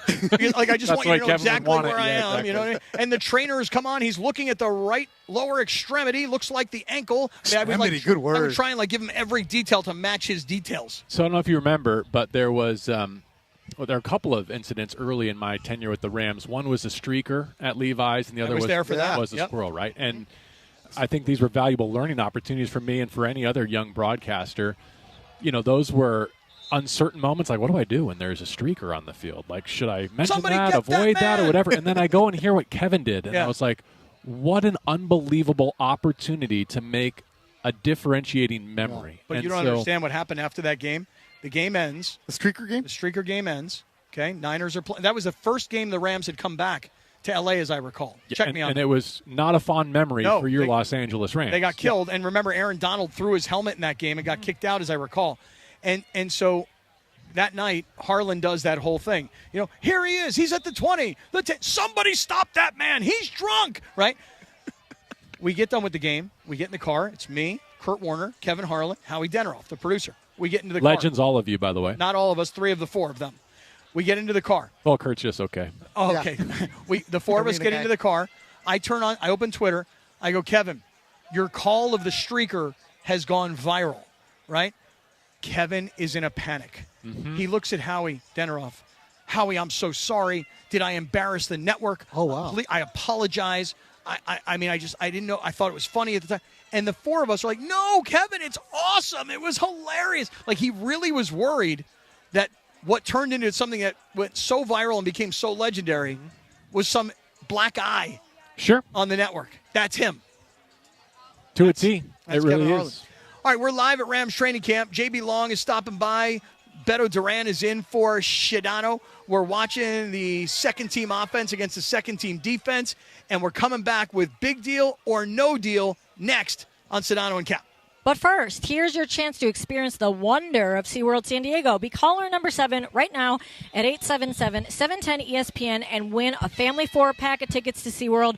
Experience the all-new Jewels of the Sea jellyfish exhibit, the reimagined Journey to Atlantis, and the nonstop excitement of the Summer Spectacular. Call now for your chance to win. SeaWorld San Diego, open your world to something amazing.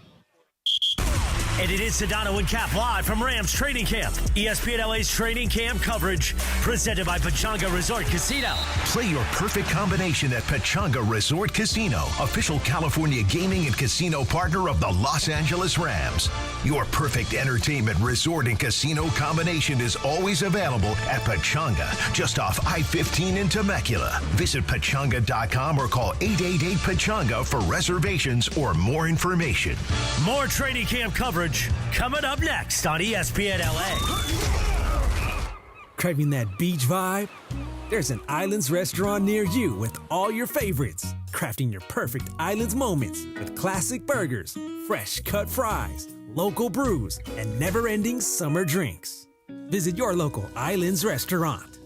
Is it time to sell your home? Maybe you want to downsize. Maybe you want to move. Or maybe you inherited a home that you just don't want to hang on to. Whatever your reasons to sell, call Seller's Advantage. Seller's Advantage has been buying homes for decades. Their seller reviews speak for themselves. They're just people who buy from people, and they'll provide you a custom solution that works for your needs. They offer and will buy with cash, and they close in days. The great part is you don't have to worry about spending any money on repairs, preparing your home to be shown, or having people come in and out. And there are no agents, just a great offer and an easy experience that will give you the peace of mind so that you can walk away happy. So if it's time to sell your home, call Seller's Advantage for a free, no obligation offer today. 888-390-AS-IS, 888-390-AS-IS, 888-390-2747, or visit sellersadvantage.com. DRE number 01961658. Don't worry, sell happy with Seller's Advantage. Don't navigate the legal system alone. Hey, it's Travis. At the personal injury law offices of Joseph S. Normand, they will fight tirelessly to get you the max compensation you deserve. Joe and his team understand the emotional and financial toll that an injury can take on you and your life. Call 213-747-2000 or visit normandlegal.com. The law offices of Joseph S. Normand have helped thousands of people like you recover millions of dollars in settlements and verdicts. Visit normandlegal.com or call 213-747-2000. Your recovery is their priority. When pain keeps you from doing what you love, Hoag Orthopedic Institute gets you back to you. We are ranked number 18 in the nation and number 1 in Orange County for orthopedic and spine care by U.S. News & World Report. From the surf to the green, Our world-class doctors are there, which is why more Californians choose Hoag Orthopedic Institute for orthopedic and spine care more than any other hospital. At Hoag Orthopedic Institute, there is no one better at getting you back to you. Proudly founded by premier physicians in partnership with Hoag. Learn more at HoagOrthopedicInstitute.com. Switching to Progressive is a game-winning call.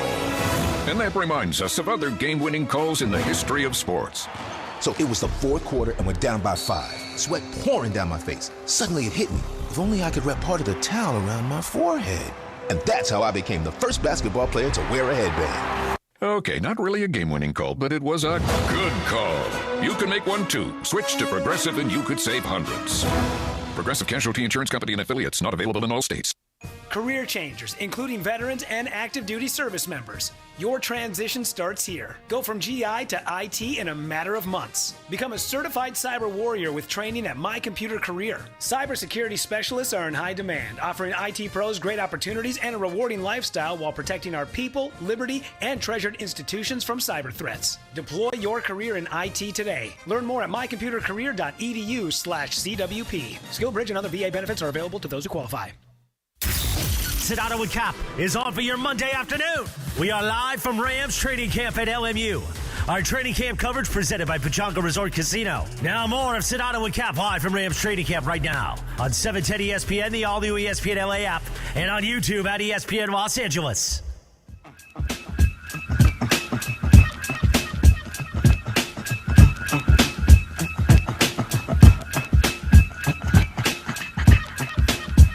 You don't know about this, Captain.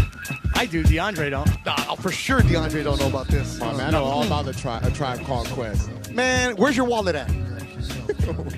Where's your wallet at? My wallet? Yeah, where's it at? Is it in El Segundo? No. Cappy's trying to ditch dinner. We were supposed to go to dinner with me, Cappy, and Lindsay. Lindsay and I are going to go afterwards. DeAndre, you want to join us? Because Cappy's ditching us. I'm ditching you guys. I wish I could. What's up with that, Cap?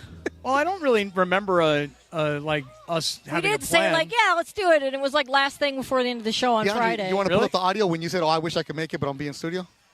No, I don't remember that part. Remember, I'm the guy who, once we're off the air, I forget everything that happened on the air. It was on the air. Yeah. So, but no, I have friends in town tonight from Pittsburgh. Right I have you guys in town all the nights. Man. I got some friends in town from Pittsburgh tonight, and they're staying in Manhattan Beach, and that was the game plan, was to go have dinner with these guys. You guys are invited. Then why'd you make promises to us last week? I don't remember those promises. We were talking about show prep and how we can advance each other's careers. I and all don't that remember stuff. that. If it's not on my calendar, I don't make things. It was in the and group even chat. sometimes when it's on my calendar, I don't make things. It was in the group chat.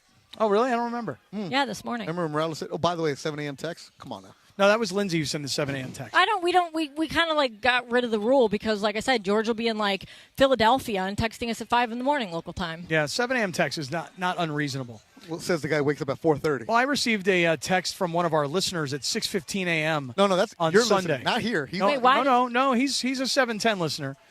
Darth Navarro out of Temecula, and Darth Navarro hit me up with a 6:15 a.m. text, and I was like, brother, I love you, but 6:15 a.m. on Sunday, even for me, that's I just wouldn't a need little to do too that. Not early. on the weekend. Why does he have your number? Everybody has my number. Okay. Cappy accidentally gives it out. Just No, like I don't his return accidentally. I give it address. to everybody. I don't mind giving it out. I give it to everybody. I mean, right now, Raider Rubin and I are in a full-blown text chain because I gave him my phone number when we were at the softball game. Oh. Because somebody took a picture of me and Raider Rubin on my phone, and then I had to text it to him. You feel me? You can airdrop it. I could, but I don't mind everybody having my phone number. I really don't care. Because I rarely answer the phone. Hey, look, DeMarco and Macaulay are still hanging out. DeMarco and Macaulay Culkin are best friends. They're like legit. Look, they're both laughing, head tilt back. Oh, man. Macaulay Culkin's like, so wait, who are you again? And then DeMarco's like, and wait, what's the last thing you've done? And like, DeMarco definitely knows. He's asking him about the wet bandits right now. Oh, he is? The sticky bandits also. Okay. Yeah, those two. All right. Lynn, you got a little big deal or no deal for us? Sure. Let me just tell everybody this. We're going to actually stay on the air beyond 6 p.m., just so you guys know, because Puka Naku is going to join us when practice ends, which is supposed to be like 6:15, and Sean McVey is going to join us thereafter. We might be on the air tonight till 7 o'clock. Is it on the air or just YouTube only? No, it's on the air. It's on radio, too. Oh, Yeah. snap. All right, Yeah. cool. Yeah. Lakers Talk will join us after. That was a nice catch by this guy right here, Cappy. It was a hell of a throw. That's Xavier Smith, the wide receiver, 5'9", $176 out of Florida A&M. He's a second-year player who was undrafted back in 2023. And that was a beautiful throw by Stetson Bennett. I love how you're so into it. I just love to tell everybody height, weight, and where they went to school and what their draft position was. Oh, if you knew his high school, you'd be throwing it in there. Oh, yeah, that would be true. Oh, yeah. Tell you what, Stetson Bennett, one thing about this guy is for everybody that kind of ridiculed the Rams for taking him, this guy won national championships at Georgia. Yep. This guy was one of those kinds of players that everybody said was too undersized, could never play there, and he did. And if Sean McVay has him as his third-string quarterback, then Sean McVay believes in the guy that he's kept around on this roster. They could have any rookie be a third-string quarterback. Third string is third string. Well, really quick, do you want me to do one big deal or no Let's deal? go, I do, and I just want to say one thing. Practice is ending. So, Coach...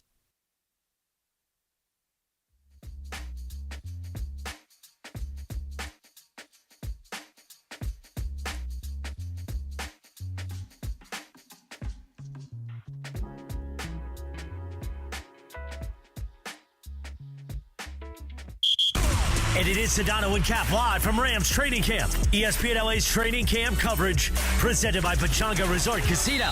Play your perfect combination at Pechanga Resort Casino, official California gaming and casino partner of the Los Angeles Rams. Your perfect entertainment resort and casino combination is always available at Pechanga, just off I-15 in Temecula. Visit Pechanga.com or call 888-PECHANGA for reservations or more information.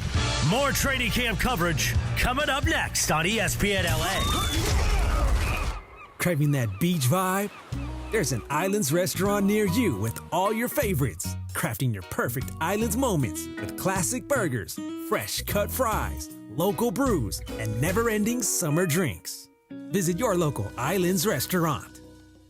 We all hear the radio ads about the IRS. They tell you to be afraid, to be scared, and they try to frighten you into calling. I'm not here to do that. Tax Relief Advocates is different. TRA is here to tell you that if you owe money to the IRS, whether it's $5,000, $50,000, or $500,000, we have a solution. It doesn't matter if you're sitting in your car, at work, or with your kids. No matter where you are, call now. 800-575-6759. Don't lose hope. TRA can eliminate or reduce what you owe to the IRS. Generous programs are now available that can give you a fresh start. Our passion is taxes and helping individuals fix their IRS problems. We have over 1,000 5-star reviews on Google and an A+ with the Better Business Bureau. You don't need to be afraid of the IRS any longer. End your tax nightmare today by visiting us online at TRA.com or call 800-575-6759. That's 800-575-6759. Tax Relief Advocates. Real solutions for real people.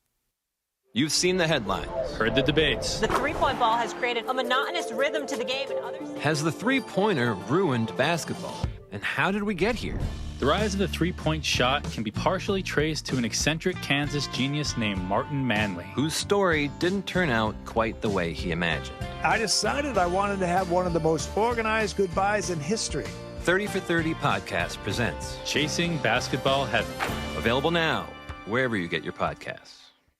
If something happens to you, what happens to your family? Will they struggle financially? Will they be able to afford the home you built together? With Ethos, you can get life insurance coverage in minutes. Get up to $2 million in coverage for as little as $2 a day. All online with no medical exam. Just answer a few health questions. Get your free quote at ethos.com/game. That's ethos.com/game.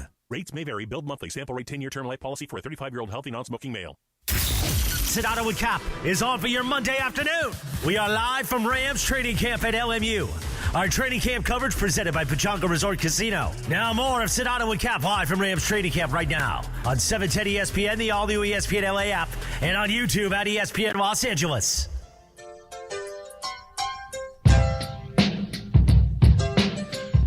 DeMarco Farr is going to join us.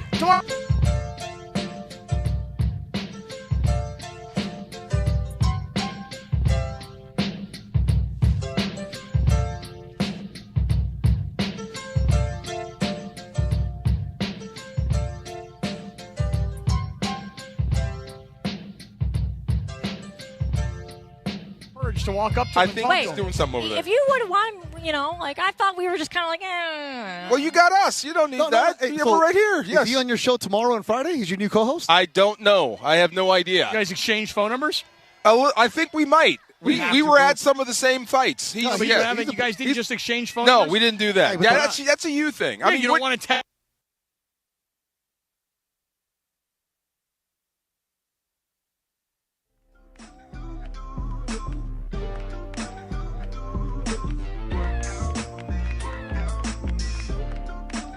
Laker games, dude. Yeah, but here's what you do. No, like sideline here. Yeah, I'll see him. Then I'll get the number. Yeah. Because he wants access to you because you get to do stuff that he doesn't get to do, right? Because he'll be at games, but he's not on the sideline like you, right? I just want to talk to him about sports. The guy knows what he's talking about. Look, Macaulay Culkin is talking to Verse. Yes. And his wife is talking to Hey, Verse, and I can't that's see Kobe Turner. Kobe Turner. Yeah. Mark, I guarantee you. And that's Steve Avila. I guarantee you, he wants your number but doesn't want to ask. That's cool. Yeah. Well, then I got to play hard to get a little bit. Yeah, there you go. Can't just give it up on the first. Yeah. Anyway, but yeah, that was fun talking sports. How'd you guys like practice today? Oh, today was great, man. Yeah, that was a great practice. Who you guys got coming up to talk to? We're supposed to talk to Puka. No way. And Coach McVay. Superstar. Yeah. What are you going to open with? With Puka? Yes, because you hit Ferguson with the married question.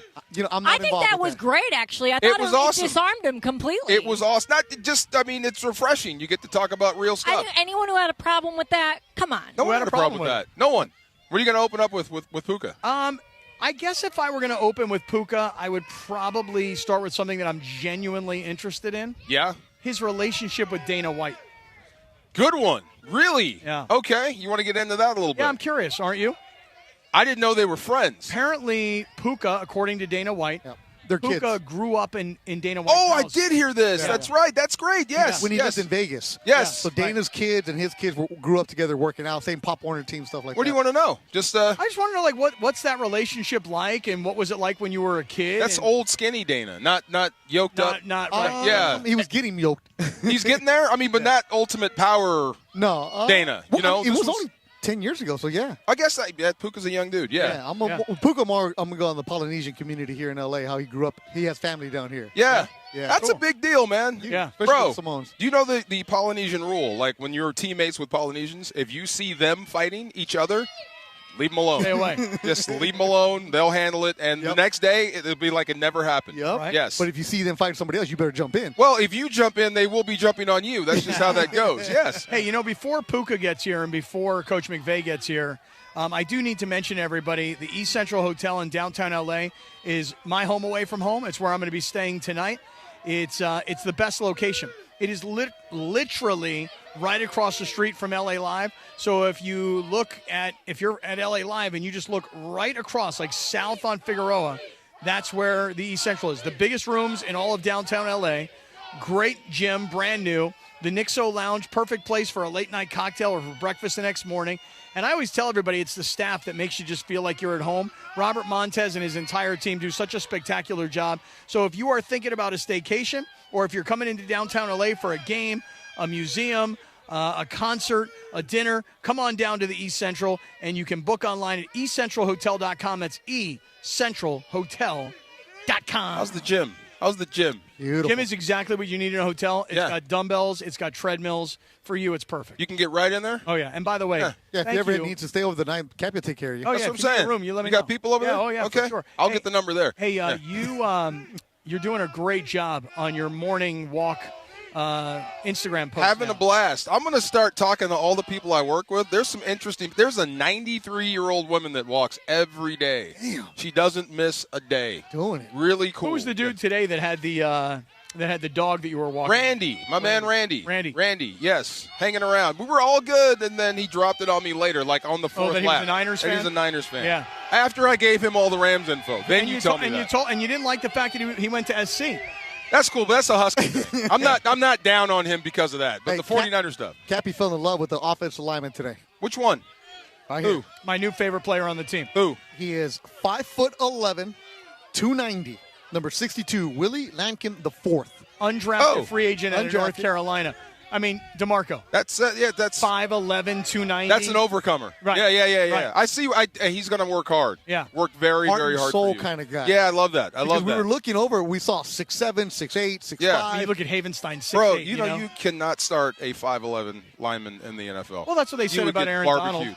No, that's different. I mean, on the O-line, if you see 5'11", Well, is there any chance this guy can actually make the team just based on Absolutely. Prove us wrong. But if you see 5'11" on the depth chart, come on now. Which means he's 5'9". Dude, really? I mean, he is very short, especially standing next to all these guys. Yes. And 290 sounds great if you're in high school, but not in the NFL. No, it's different. But who knows? I mean, and He's there right might there, be a spot. Yeah. He's right there working with the coach right now. Where is he? Right there, working with the coach. Right there? See how short that guy is? That guy looks like he should be playing like linebacker. That's bro. mini fridge, yeah.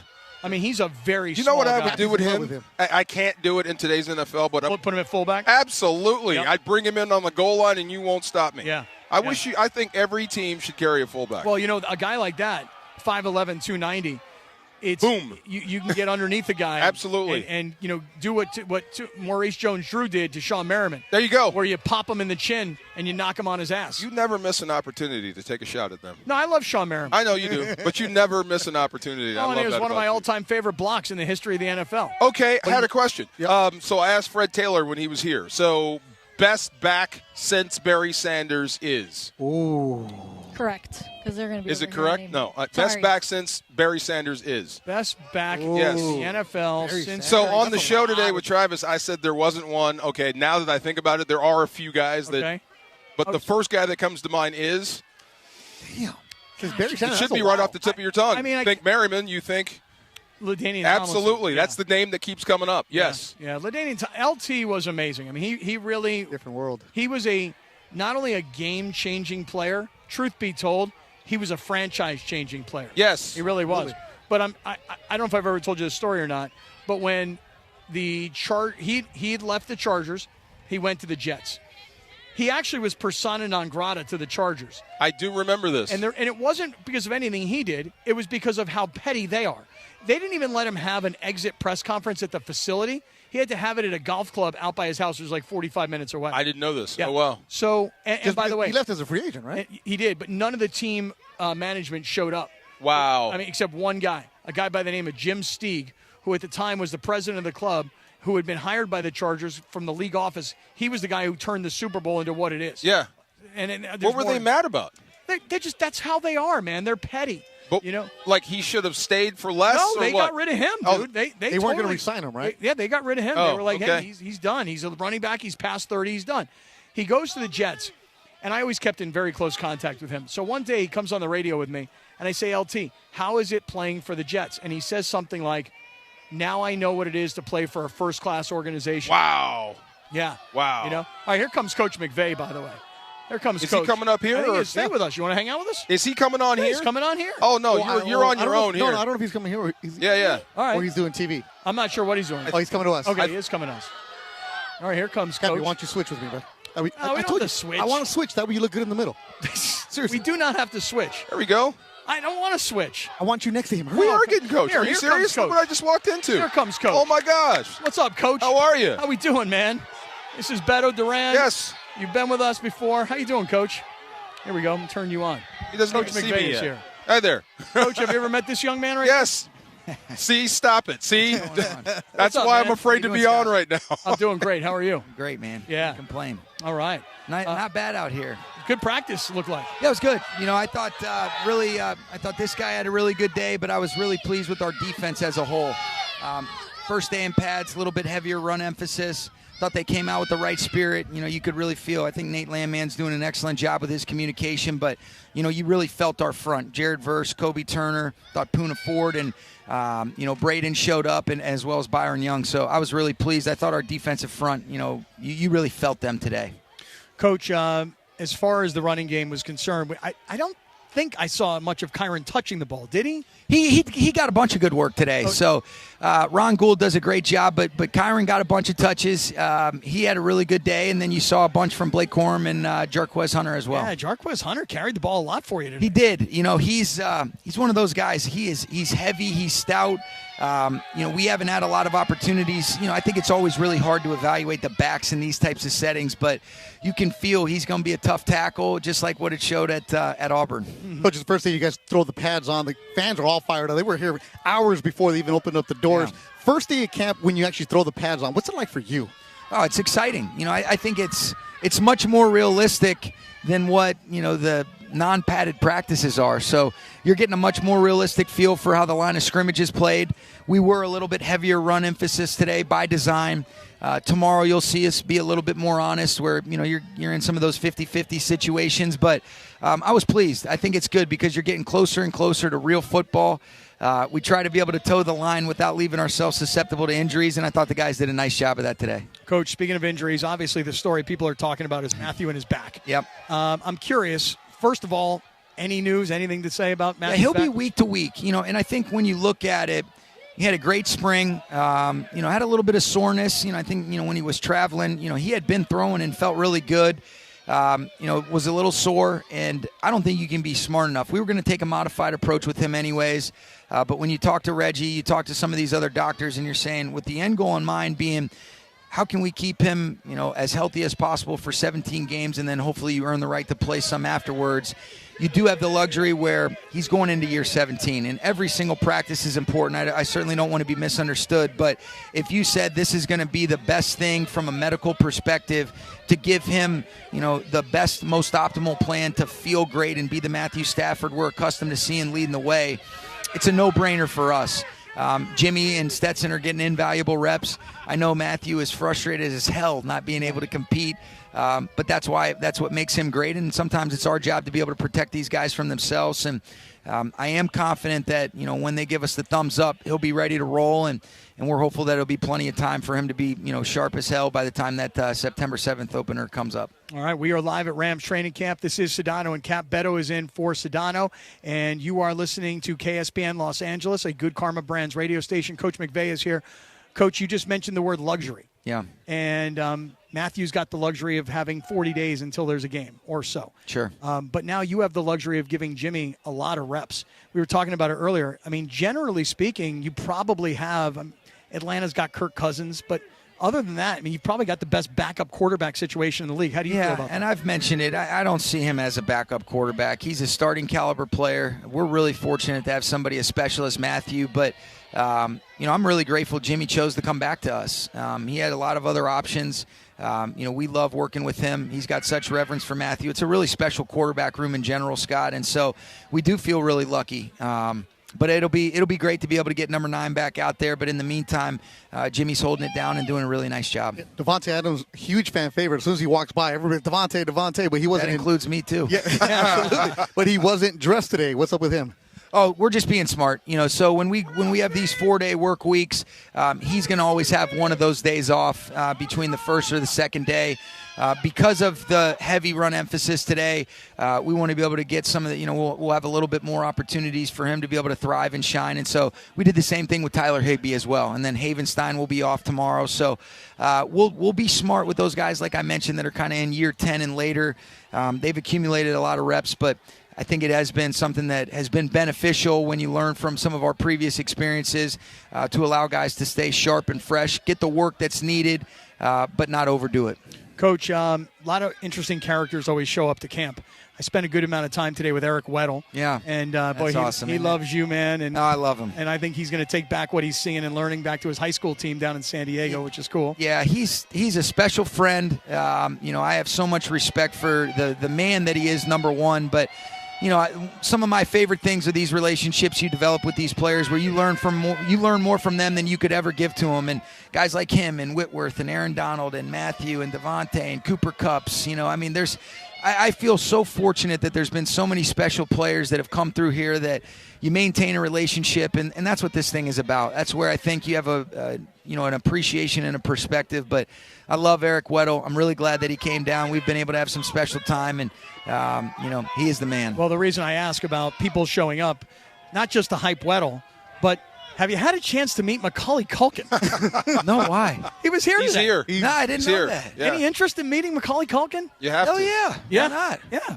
Big Rams Where, fan. Macaulay's out here? He was standing here Coach. for the last hour with DeMarco. They're Big like, time been Rams doing, fan. DeMarco? Okay, so he told me he grew up a Giants fan, and he fell in love, and the connection between the two is actually the L.A. Rams.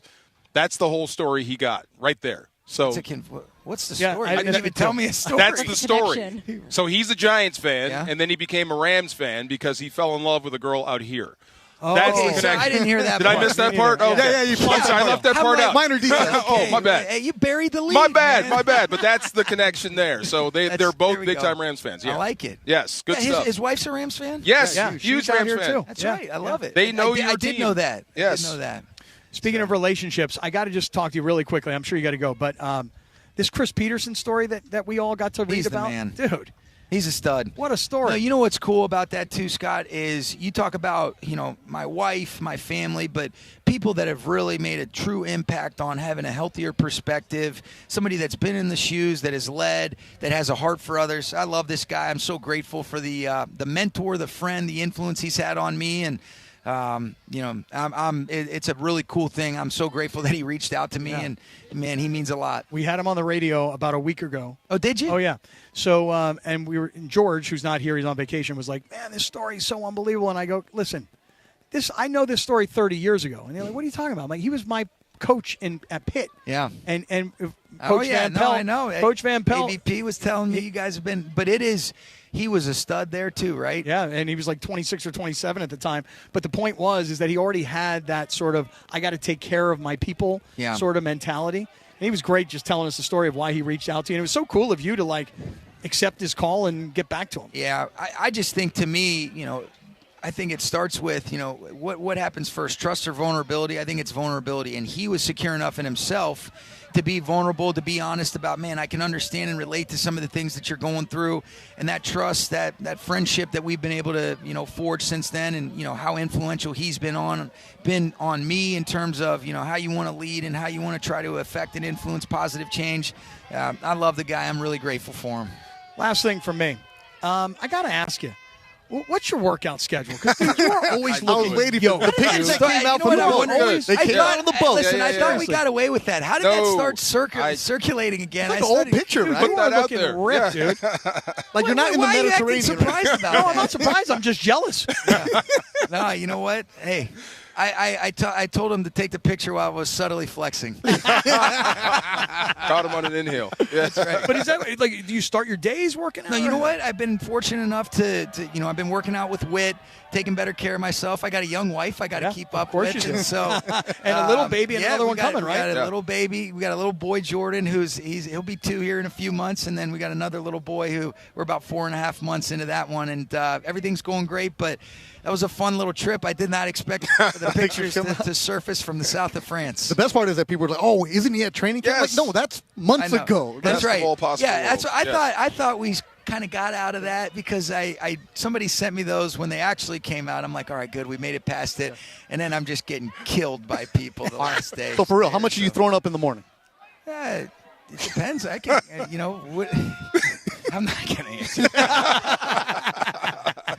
The old, how much do you bench question? If you see the picture, you're like, damn, that's at least 3 plates. Oh, definitely. Yeah. Definitely. Yeah? Yeah. Stronger now than when you were in college?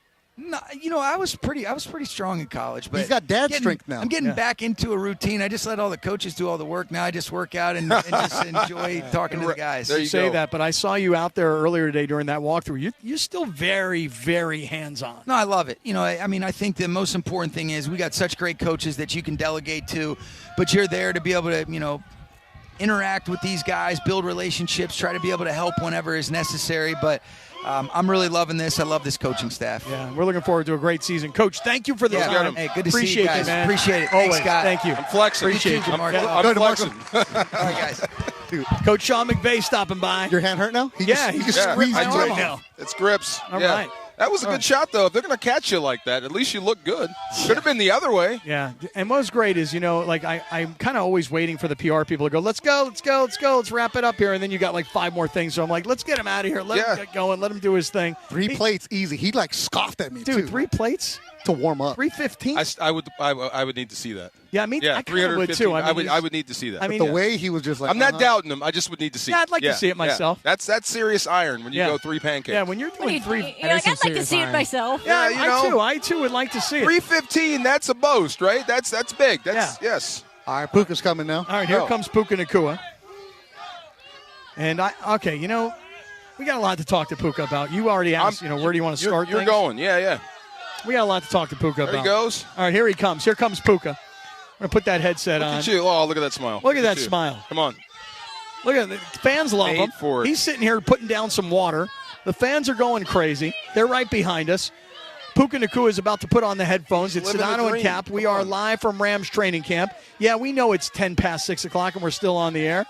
But here comes Puka Naku. What's up, my man? How are you, brother? Good to see you, dog. How are you? You good? Good to see you, sir. Yes, you know sir. This young fella? Puka, Yes. what's up, man? How are you? Man, life is good. First day of pads, you finally get to lower your shoulder pads and hit somebody, and man, it feels good. So it kind of took me a minute here today when I was watching practice to realize that you had changed numbers. I forgot. And we didn't really remember the details. What were the details when Devontae got here and you were willing to give up 17 for 12? Oh, man, so it's funny. The NFL, the way it works out, you have to either pay a lot of money to switch your jersey or you have to wait. So I waited the year. I wasn't gonna fork out that much money. I wanted to change my number. This is something that my family, everybody in my family has worn number 12 at some point in their sports career, and then this is what I wore in high school and college. So it's cool to think of that when at the end of the season my mom will have another number 12 jersey to hang up on the wall, and then when I put in this number 12 on, a shield of armor is with my family. They're protecting me. Did you at least negotiate? Like you knew you wanted 12. Yep. But maybe Devontae didn't know that you didn't want 17. Yeah. So maybe if he comes to you and says, I'll buy 17 from you, you're like, nah, I don't want to do that. But all you're doing is negotiating. What happened? Anything? Was there an exchange of anything? Hopefully there's a couple Taco Bell franchises. There you go. Coming soon. Very good. I'm curious, just since we have you here, we don't have to talk hardcore football, hardly. One of the things I wanted to talk to you about, I've seen you at a few Laker games, I wanted to come up to you and talk about. Would you explain to us, like growing up as a kid in Vegas, I've heard Dana White from UFC say that you practically grew up in his house. I don't know if it's an exaggeration or if it's true, but what's that relationship going back? Yeah, so, growing up in Vegas, he was kind of the coach, GM of our little league football team, and I grew up playing with his younger son, Dana White III, and then his other son, Aiden. So we played up. He was our quarterback, and it's funny, he actually wore number 12. So I didn't have number 12 early on, but I pretty much did grow up at their house all through football season. We were hanging out, and then going to UFC fights and just spending a lot of time over the house. Uncle Dan has always been really good to me, and it's been fun to have his support as I continue. Uncle Dan. Uncle Dan. I heard that. That means you can ask him for tickets. Right, exactly. That means we can ask you to ask him for tickets. Right. Were you guys, though, were you guys knowledgeable at the time as young kids? Like, oh, my God, he's like a rock star. I guess no, definitely didn't realize it. I mean, we were at the house most of the time, and when we went out, obviously he had his own little. We went into the private rooms, and we were going to dinner. I was hanging out with little Dana, and you didn't realize it until we got a little bit older, and we were close in high school, and we're going, and it was like, holy cow, they cleared. There was security clearing the entrance and making sure that we had a clear, straight path to wherever we're going. I'm like, holy cow, everybody wants to see Uncle Dana, and it's been cool to see the growth of the UFC and be able to watch him because he's been one of the best people. Every time that people come up and we've seen him out in public, he always stops and takes pictures with everybody, always saying hi to everybody. So that's something that I've definitely learned from him, to take that 5 seconds, whatever it is, to take a photo to say what's up to somebody. So my partner, were his kids any good? Little Dana, he played at safety. He switched from quarterback to safety. I feel like that's a normal transition. He played at USD. He's got a little bit of juice. I wouldn't say he would try to tackle me, but he's got some juice. Make sure now you got to hold up the family name. Yes. Exactly. So my partner, Scott Kaplan, when he goes to Laker games, he loves to do the Cappy Lappy, where he takes a lap right before the game starts and does it. You do the same, but there's security clearing people out. Like, I'm getting kicked out by security. Yeah. So, you walk to Laker games, and you don't need a ticket. You don't need credential. Your face is your credential. That's got to be a cool feeling at Laker games. It is pretty surreal. I mean, my mom, especially, she grew up out here in Southern California, so when I tell her I go to the Laker games, she's like, oh, my gosh, I can't believe it. I'm like, I'm sitting next to Jeannie Buss, Linda Rambis, and I'm like, this is surreal. I'm close. I've sat courtside a couple times, and I'm like, man, I could steal LeBron James' arm sleeve if I really wanted to. But when they look at you and they're like, hey, I know you. It is pretty full. It's pretty cool. I think of a basketball fan that I've grown up watching, especially a LeBron James fan. So when I see them and I get to wear a purple and gold jersey to the game, I feel pretty cool. Have you hugged it out with LeBron? I've had one dap up, and I think it was the greatest dap up of my life. I'm like, I've never been so stressed. I'm like, I got to perfectly cup the hand. It wasn't like there's the dap up where you go like this, and it's just like this. It was like this, and then like we embrace each other. Yes, and he was like, man, keep doing your thing, young buck. I'm like, yes, this is what I needed. This is what I needed. This means something to me. The backslap is important because not everybody gets the backslap. That's why I was like, oh my gosh, I don't think I went to bed that night. I'm pretty sure I stayed up for like 8 extra hours for no reason. I remember you before you came out to the Rams, before the draft, because you were working out with our boy Sip. TNT Yes. in San Diego. And I was in the gym because he's like, dude, this kid from Southern California, but he's from Utah with the BYU. Yeah. And you were doing the pre-draft workouts with him. And you were in there with some dudes that also got drafted. And he's like, he's going to be a steal of the draft. Whoever gets him, Sip was like all about you. And then all of a sudden you show up. I'm like, damn, that's the guy. I remember being in the gym that day with you. Yeah. I didn't talk to you because I didn't know who you were. I didn't want to bother you because it was early in the morning. Yeah. And Sip is the trainer who tells everybody, stop playing. He's yelling, he's barking. You're like, who's this dude right here? And you were outworking everybody in that gym that day. Exactly. He says stop playing, and Uncle Sip, he definitely took care of me. Mike Wilson was one of the others. Yep. He's with the Cardinals right now, and he has a list of guys that were out there training. But it was super fun because I was kind of like my first introduction of like, man, the work doesn't stop. 6 a.m. He's out there barking and screaming. I'm like, man, I'm still trying to wipe the eye boogers out my eyes. He's out here saying stop playing. I'm like, all right, let's get to it. Puka Naku is with us. We're live at Rams training camp at Sedano and Cap. DeMarco is here. Beto is in for Sedano, and we're talking to Puka Naku post-practice. Are you surprised going into your Beto sitting in Irvine 2 years ago? I'm like, who is that? Who is that kid What is making that? every play? Yeah, what? But like 2 years later now, we know who you are in the NFL. Surprised at all, or did you expect this of yourself? I definitely would say surprised. You envision yourself having success, and I owe it to the people who've been around me. My family members have been my big supporters. My brothers have definitely shaped my football career, but then being able to walk into a wide receiver room, I think of Cooper Kupp and obviously having a Hall of Famer in Matthew Stafford. And I'd say one of the first connections, obviously being out there and playing the same position as Cooper, but Tyler Higbee was one of the first people. I mean, we're out there. I play Z receiver, so me and the tight end, we normally move together, and Higgs was out there communicating to me, help installing confidence. And one of our other receivers who's no longer with us, Benny Sco, he's with the Steelers right now, kind of took me under his wing. It was like, hey, they're kind of walking in and stealing some of his reps, but somebody who was right there teaching me and giving me all the cues to have success. I grew up in Carson with all the Samoans, all the Polynesians. Yes, right? sir. It used to be if you're Samoan, you're an offensive lineman, and that's it. Yeah. You're changing the roles now for the receivers. Two of the quarterbacks. The rise of the Polynesian football player that's not a lineman, you're one of the guys doing it. How does that make you feel? It's surreal. I look up to, the physicality. I think you guys think of people like Troy Polamalu. There's a list. Juju Smith-Schuster was obviously one of the Polynesian wide receivers that I look up to. Marcus Mariota, and there are guys playing all these different positions. That it was just the start. So for kids to say that, man, we're playing wide receiver because we watch you, Puka, it makes me feel a little old, but it also is exciting because I know the toughness that this position requires, and I know the Polynesian kids have that in them. That's dope. Do you guys have a running back? You got a receiver. I know you got defensive Yep, we got linemen. Jalen Warren. He's actually a Utah kid. We played against each other in high school. He's playing this for the Steelers right now. He's Tongan, but he's on our team too. Well, that's what Kevin Demoff said to us last week, is that part of going to Hawaii was, reaching out to a community that needed it, also trying to become the team of the a place that's very close by. Mm-hmm. But he also said when you have a Polynesian star, you might as well go down there and show them off. I mean, did you feel that when you were down there? Oh, it was such a blessing. I mean, our nutritionist hopefully is gone. I think every auntie over there was trying to hand me 7 Spam Musabis, and I was like, man, luckily we didn't have too much football going on, so I did down a couple of them. But it was surreal. And for everybody to go out there and enjoy the culture, to have the luau, and to feel the aloha and the love that the Polynesian culture creates. I know everybody enjoyed it. We had a great time, and it was team bonding at its finest. But then to go out there and have all these kids be able to see a professional football team, to go out there, and the camp that we did a girls camp out there, and all of the athletes that were out there. I was like, man, I might have to come back and do my own camp over there on my own. You have to. Seriously, it'd be a great idea. Puka, great to talk to you, man. Thanks for stopping by. I got one question before you head out. Since You're such a big LeBron fan, where do you think he's playing next year? Not this season, but next year. I think after him and Remember Luka, the bro hug, no? No, after him and Luka get it done, I can see him riding off in the sunset. We'll do it together in L.A. We'll all have a parade. The Rams and then the Lakers will do it, and then hopefully they let me on the bus with them. There you go. Hey, wait, listen, before you go, since you brought that up, did you see the picture today of Luka? No, JB was just telling me about it. I got to see. I don't know what's going on. I got to see. Who's got the picture? Somebody's got it right here. Men's health. That's good. Luka slimmed down. Skinny Luka. No more picture of your That coach. means he's been spending time with LeBron, so that's a good thing. So. Good stuff. Picture of McVay on the boat. Yeah, coach is always looking jacked. He's at him and he works out at the same place me and Coop do in the off season, and I know he's moving weight in there. He said he could do 3 plates. Oh, easy. You think so? Okay, we were both like, we want to see that. I believe you. No, I don't need to. I believe you. Yeah, wait, hold on. Here's a picture easy. of skinny Luka. That's Luka Doncic? Yeah. No way. That's skinny Luka. That's what they're calling him. He's going off for MVP season this year. There you go. I called it. Right on. Puka, great to be with you, man. Of course. Thank you, guys.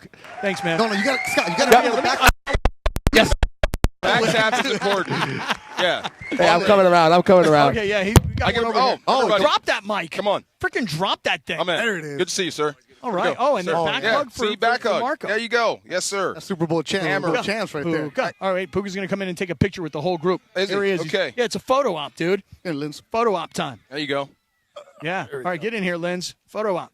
By the way, this is next on the radio. This is next year's gift. Yep. This is next year's gift to Puka. He's going to print a picture and give it to you. Next year, Thank you, get sir. an 8x10 autograph for you, kid. Thank you, sir. Yes, right. sir. Great Awesome. job today by the Rams PR staff, as always. Artis and his entire team. Caitlin, everybody did such a great job. Appreciate you, Caitlin. Everybody did such a great job. Well, you guys always make fun of me, but that was a good question. No, that was a great question. Great question. Questions making fun of you. No, we were going in different directions because he had some LeBron commentary, and then we never came back. It was a great question. Yes. All right, wrap it up, Ken. Oh, wow. That's it, huh? Now that's it. We're done. Now I'm just getting, I feel like I'm just getting juiced and going. Yeah. Well, let's go to dinner with me and Lindsay. That is a possibility. Yeah, right. It's not 100% no.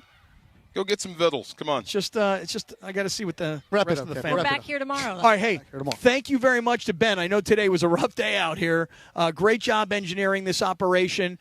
Great job by Lucas and Anthony and Sienna and Josh, who I haven't seen in ages. I didn't even know Josh still worked here anymore. Yes. Okay. Seriously. He's a teacher, bro. I mean, seriously, I didn't know He's this undercover. I know this freaking guy still worked here for us. You know.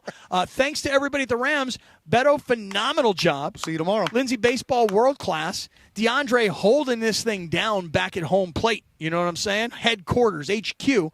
And we are back tomorrow to Rams training camp. Lakers coming up with Andy. Lakers talk with Andy.